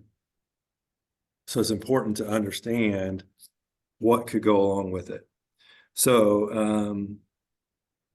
up to 30% of individuals with OCD also have a lifetime tic disorder.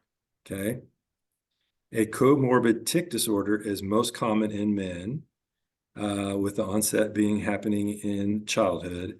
These individuals tend to differ from those without a history of tic disorders in the themes of their OCD symptoms, comorbidity, course, and pattern of familial transmissions or heredity. Okay.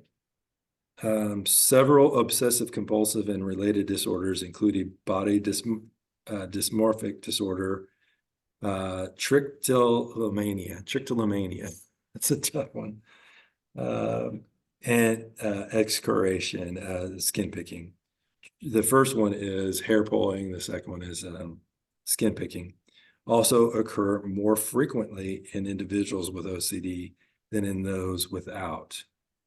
So meaning those two things could be part of them overcoming. So you have people, think about this, you have people who are going through issues and they start cutting. Why do people cut? Right? It's to feel something different. And it's to move away from maybe those intrusive thoughts or whatever. So I cut to feel pain in a different way so that I'm not experiencing those other things. I can deal with this thing that I can control of cutting or whatever. I can't deal with these intrusive thoughts and things like that too. So I do something different. That's an unhealthy coping. Okay. Okay. So we went through one. We'll probably go through some others in here. But did all of this make sense of how important it is to get all of your facts and everything? And it's not something that you just diagnose. Somebody comes in, oh, I've got these things, and you just diagnose it. No, it's going to take 3 to 5 generally. So you're going to have, maybe after talking to them 1 or 2 sessions, you're going to have a good idea. So now I'm going to start ruling things out. And it's going to be part of this, but I just want to kind of get into it beforehand. There's this thing that they talk about in psychology called horses and zebras. So what that means is we're going to go with the most prevalent diagnosis, meaning we're not going to skip to something that's very obscure, like OCD or whatever is in 1.5% of people or whatever it was. I can't remember. 1.5, 1.2% of the population or whatever. So anxiety is more prevalent than OCD. So we're going to look at anxiety first before we look at OCD. We're going to look at depressive. We're going to look at all of these things first. Those are the horses. Why they call it horses versus zebras. Horses are more prevalent. When you drive down the road, you're going to see more horses than there are zebras, right? Unless you're in Africa, then it'd be something different, right? Probably be the opposite, right? But you're going to see more horses. So we're going to go for the thing that's most common and rule those out before we get to the zebras, if that makes sense. Okay.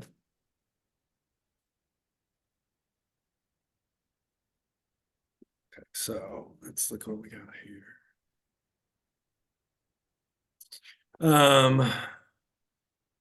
Nosology.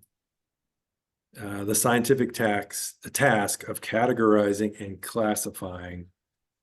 That's what the DSM is doing. So all what we're talking about here is what the DSM does is we're classifying all of these diagnosis things together, right?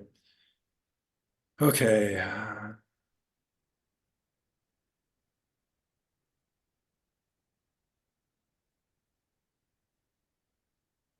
Okay. So a lot of this is like history behind it. And you guys can go through these. I'll put these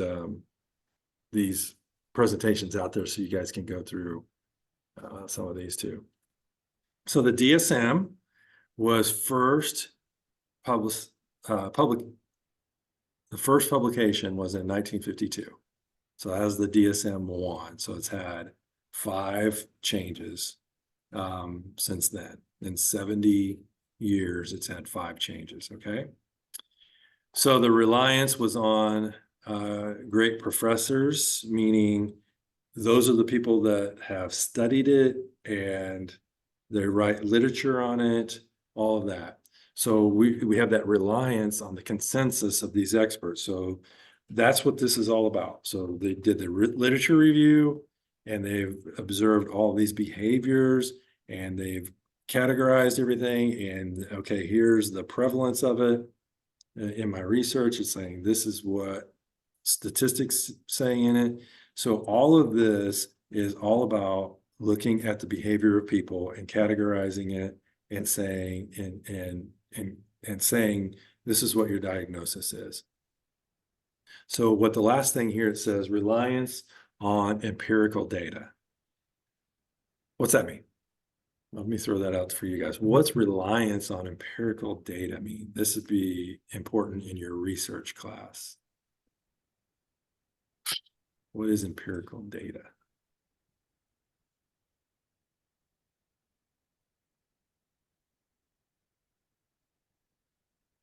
Scientific research with methodology. Yes, absolutely. So all of this scientific research, the empirical data is, okay, this is what I'm seeing. And then your literature reviews will saying this is what everybody else is seeing. So they're seeing the same things that I'm seeing, or they're not seeing the same things, right? So there's a lot of things. That's why the DSM has changed from 1 to 5, is because there's been new information that has come out that has changed some of the things that have been diagnosed, right? Even that you got your DSM-5 and then you got the text revision of it, right? So there's been things that have changed. So that's the importance of it, the empirical data that of researchers, and it keeps getting refined and more. So they'll add other diagnosis to it too, as well, because new things pop up with new technology and things that are coming out. They'll add something to do with the LGBTQ plus stuff, and also gambling and things like that too. So there's always new stuff coming out because the world changes. Okay. Empirical data. Empirical data means the preeminence is given to available empirical data for the determination of diagnostic categories, right? So we're going to give this research data more prevalence over hunches or hypotheses, right? Because this has been studied. So the specific criteria used to make judgments about the presence or absence of a disorder were operationally defined. So they went through and this, so operationally defined means, okay, these are the steps that we're taking to look at the data, meaning everybody who's doing this research has to follow these steps to make sure that we're all looking at the same thing. A biopsychosocial approach to psychopathology was chosen to be neutral regarding the many competing ideological theories of psychopathology that dominate the great professors. Yeah. What does that mean? So biopsychosocial is what's your environment saying? In psycho is what's your mind saying? In social, what's your community saying, right? How do all of these come together to better explain what the diagnosis is?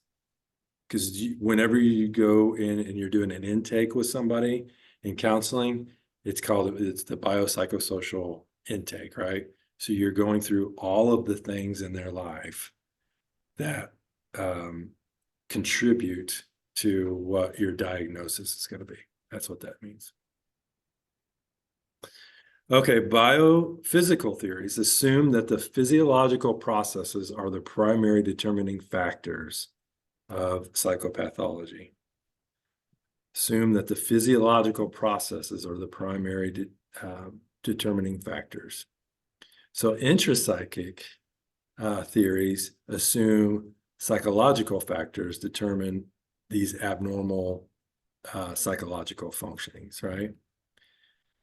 Phenomenological theories stress the unique experience and perception of each individual and how their perception is lived out.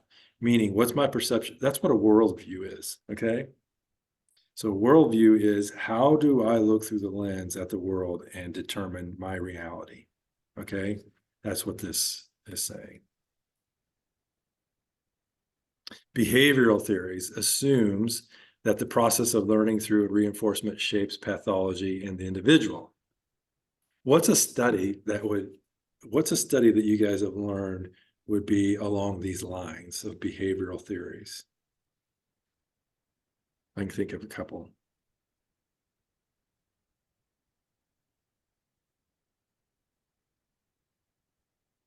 Anybody have one? Bless you. Think of a dog. Pavlov, right? So Pavlov's dog, right? Dinging the bell, and then he gets to eat. And so his behavioral is every time that bell goes, he starts salivating because he knows he's going to get food.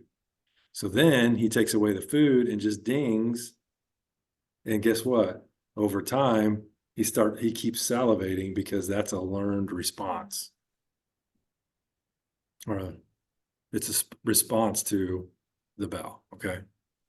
So another one, what are some other ones? So there's that one, Pavlov's dog. Milgram, was it Milgram that did the shock? I'm trying to remember all the names. Where I think it was Milgram that so he had some people sitting down and there were people on the other part of it, and these people, he said, okay, you got to turn up the electricity on them. And so one person would be sitting there turning it up, tell them to turn it up, and these people were doing that. And then it would shock the person on the other side, but really it wasn't shocking them. They were just screaming or whatever. But where did they stop? And then the screaming would get louder and louder and so on as they turned up the, right? So that's another behavioral thing. Are you doing what you're told? So what's that?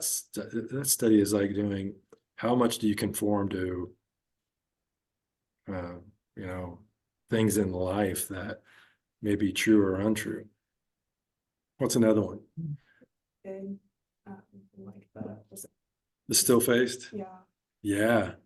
So the still-faced experiment, I would love to show that.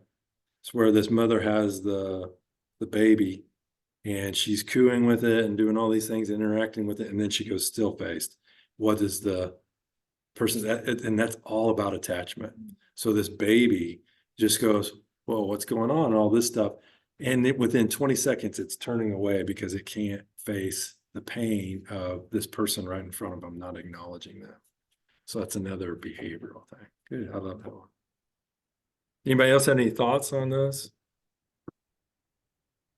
Now, with Another- my son in autism, we have lots of therapies, and we have ABA therapy, which is the most famous one, I think, for behavior. And we have positive reinforcements. And even though he's nonverbal, he can learn with positive and reinforcements, and we replace the behavior, the bad behavior for the good behavior, let's say that. Oh, that's good. So what was that called? ABA therapy, it's applied behavior analysis. Okay. And then they analyze the behavior that the kid is having, and then they replace that behavior for another one. So we have gone Oh. through this for years and years. Wow, how so years and years you've been doing that. Yeah. Is that kind Yeah. of that's kind of assessing as you go, isn't it? Yeah, like a lot of we have goals, and then let's say he was having issues with babies crying, he was super anxious and he couldn't be around babies, but that would affect our social life, of course. I couldn't go to church, I couldn't go to the parks, whatever, because babies are everywhere, or toddlers. So we worked we always have this therapy, but we had this specific goal for him to tolerate to be around babies and toddlers.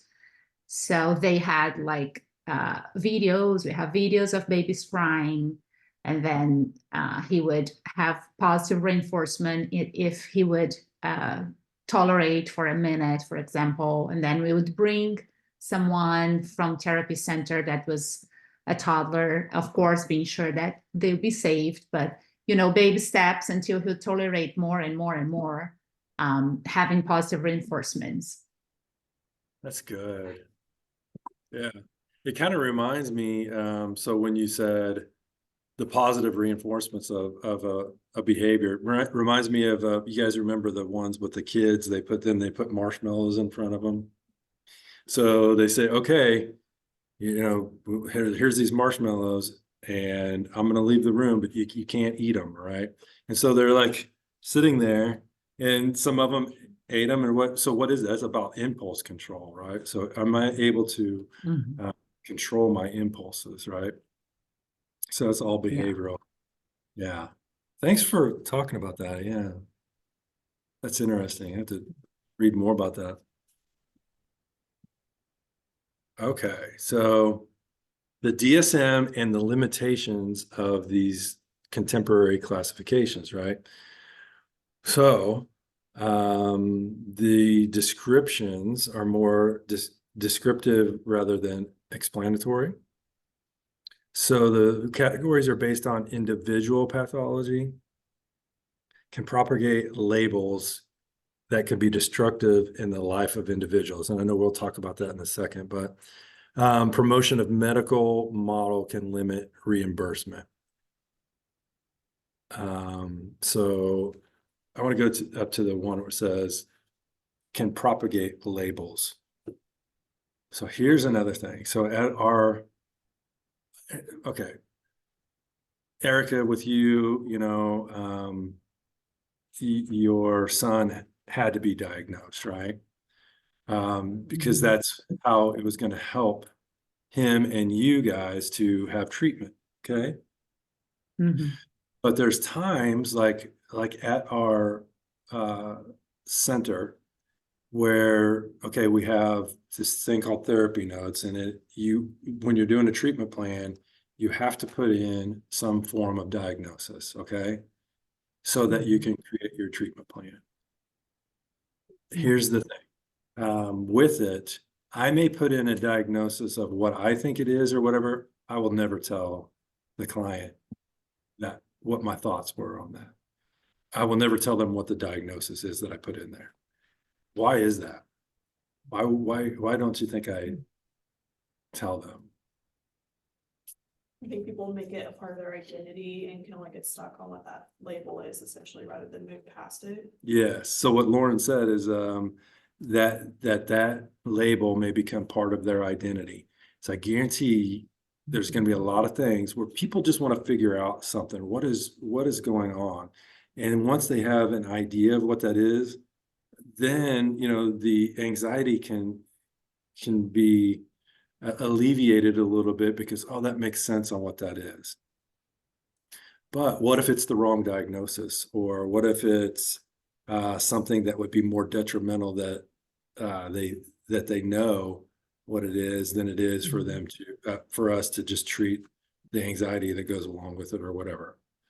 That makes sense. So it's like if we're saying this is what it is, then sometimes they become that, right? They'll go look it up and Google it and all that stuff too. Oh, well, this person is this and this and this. Well, then they start having those issues, right? So that's why I don't want to label anybody. You're a Christian, you're these things.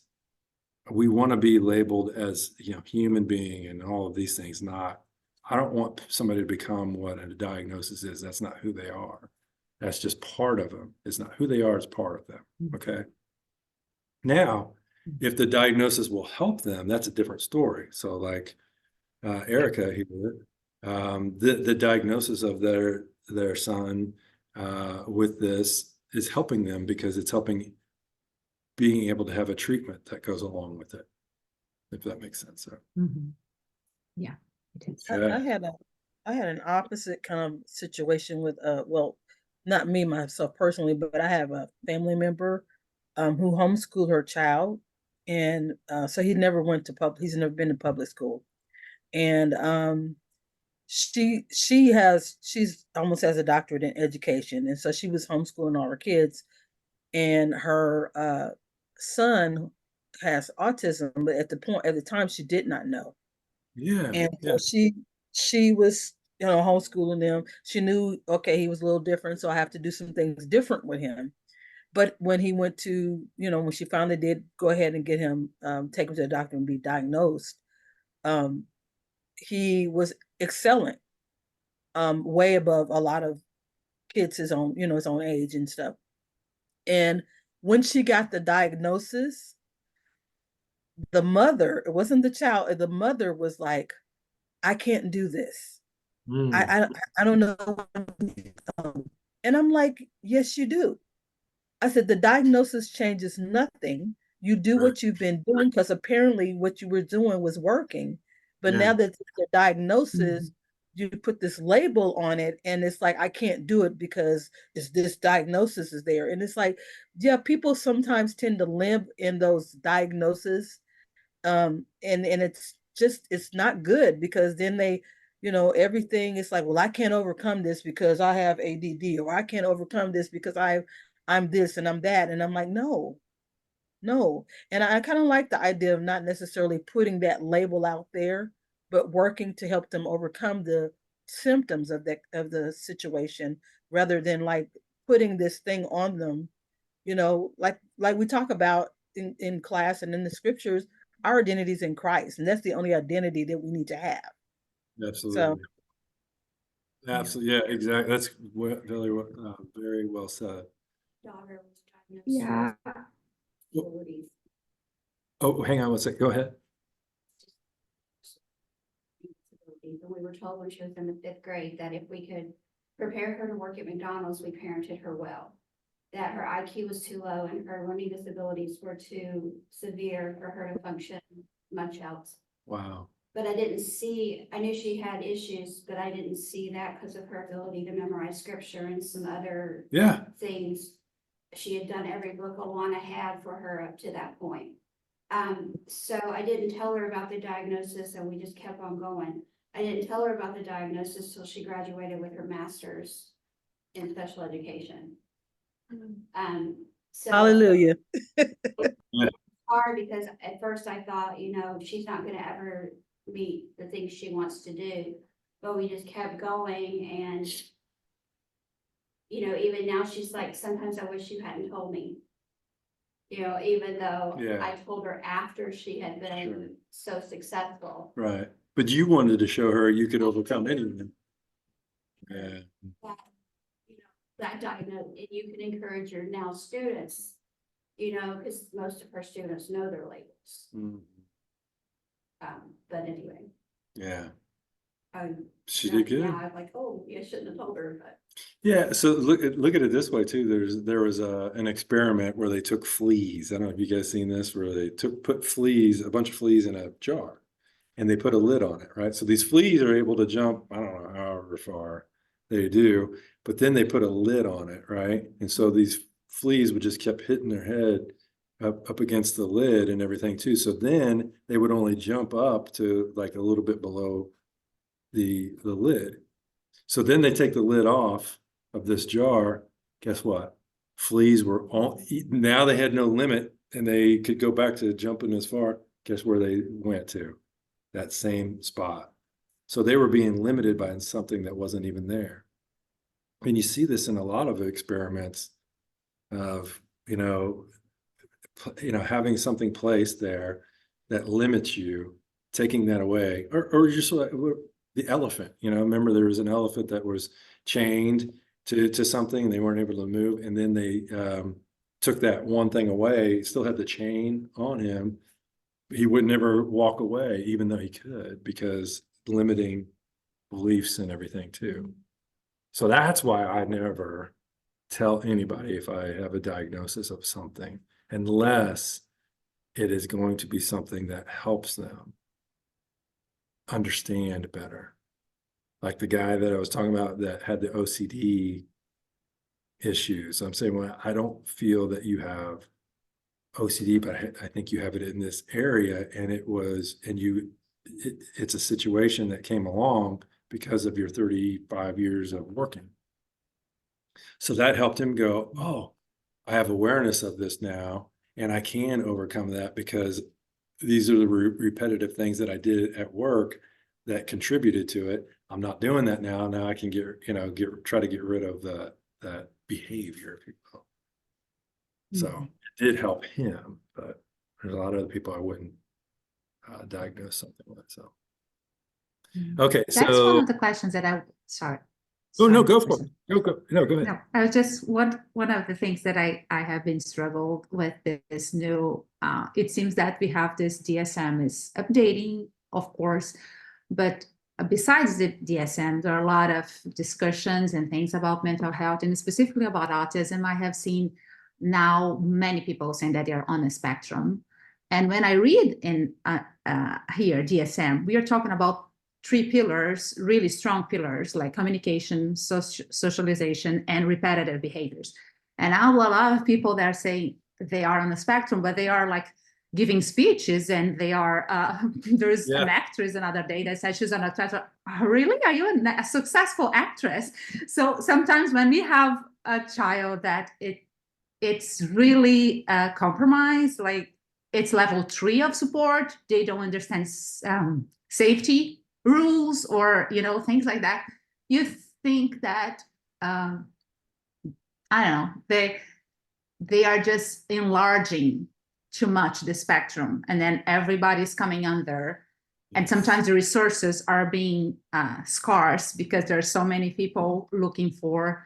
And I believe that some people have sensory disorder or anxiety about other things, but it seems sometimes, I don't know, when we talk about empirical data and research, it seems sometimes that they are putting too many people with labels, and we should be careful about that because there are some that really need that because they need the resources and treatment, and some they are just looking for an answer for themselves, and that would not be helpful.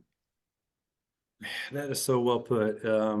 And as you were talking about all that, I was just thinking through, I think, humans or whatever always want to have certainty in their life. And so that's why they're like, I think that's why they even created, okay, the spectrum of something, right? Because then you can put somebody in a box in some way. And when, like with your son, they're in that box, right? Because it's so much a part of life.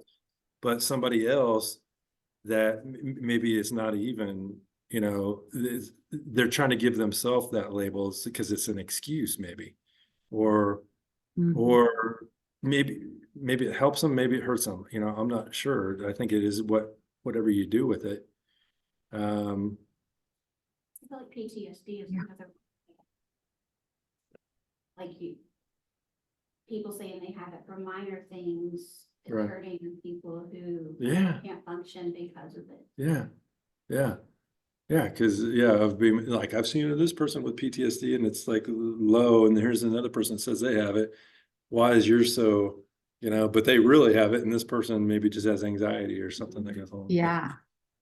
Yeah. And sometimes like people I have seen people come and it's like, oh no, you need to do this and that will work. And I have seen others that, oh, they are, I don't know, talking and reading and it's like, yeah, but you don't understand. My child, he's 14 and he doesn't shower himself and he's not able to, it's just people are trying to see everyone in the same level, but it's not true. So yeah. Right. And what you just said, observing others at the exact same level. So, but that's what spectrum means, right? Spectrum means like you could have this 5% or you could have it 95%, right? So Mhm. where's Yeah. this person on the spectrum? And to understand, okay, when somebody's at 5%, what does that mean? What signs do they show of that? When somebody's at 95%, same thing. And not put everybody in a box. You say autism and put everybody in the Yeah. same box. You can't do Yeah. that. So that's Yeah, why it's treatment true. is so valuable, and the understanding of the treatment is where the Mhm. value is. Yeah. Thanks for saying that, both of you, Thank you. talking about. I have a kind of a question. Yeah. It kind of ties into this, not really, but it does in a way, because we're talking about a spectrum. And I have a family member who is going to counseling at this time in his life. And the counselor told him that he had trauma because he didn't Mhm. get enough hugs. Mhm. And I was like, I don't know about that. But Right. I mean, like, how far does the word trauma go? Like, where is the limitations on that? And so I guess I'm just, yeah, that like threw me because, like, are you serious? And I didn't want to just be like, laugh or just be like, are you serious? But I was thinking to myself, are you serious? You're like, you Yeah. didn't get enough hugs and that's trauma? I don't think so. There's people that really have had trauma. Yeah. Trauma, So yeah. that's a great point. I mean, everybody's has some form of trauma in their life. Everybody, right?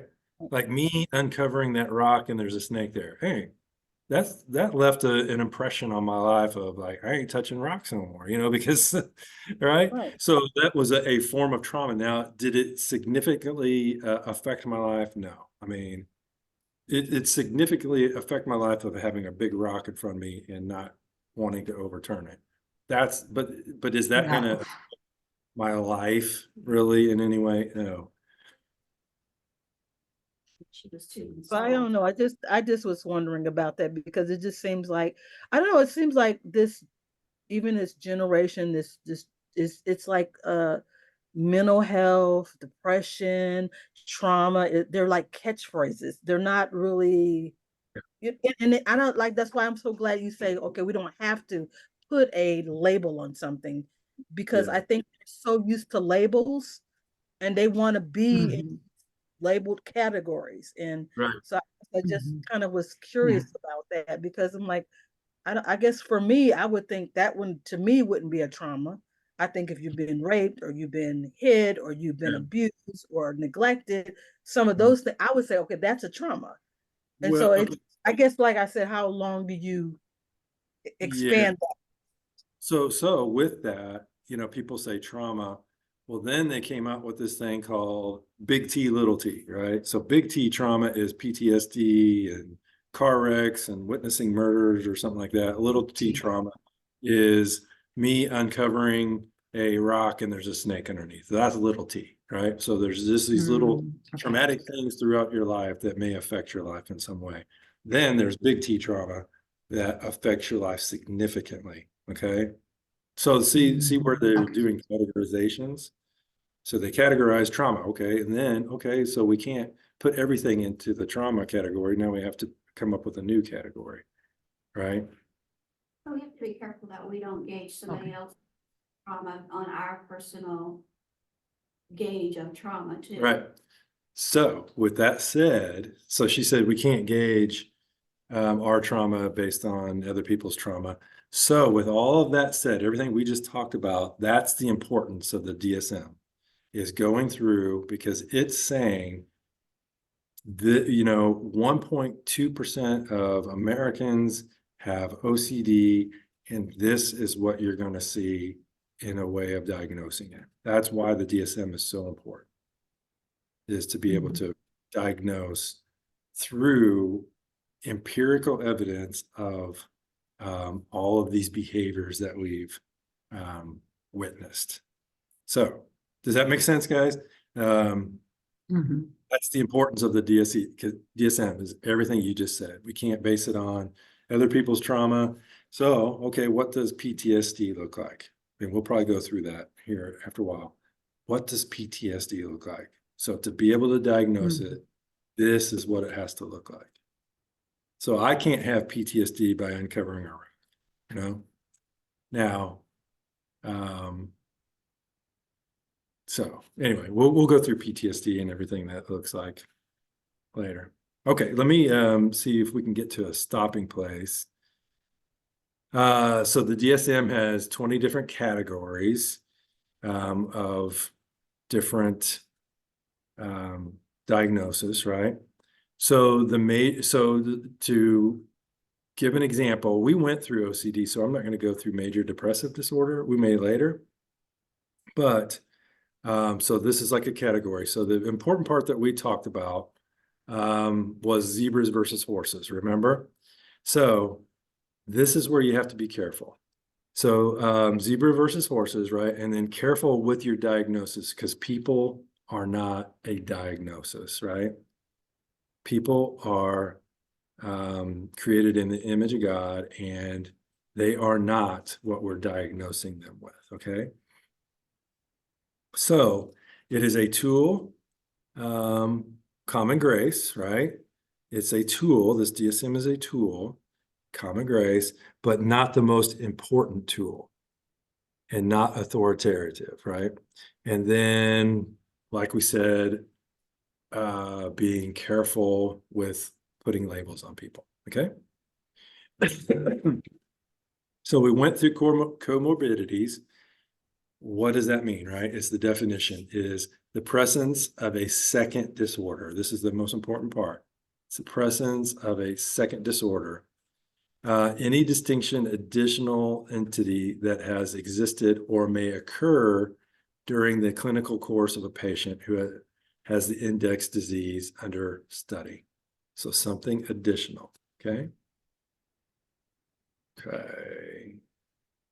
Okay, let's do lunch.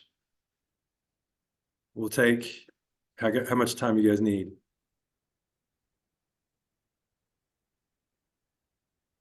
Like 30, 35. We'll do, yeah, let's do, if you guys want to get out a little earlier, here, let me just stop this.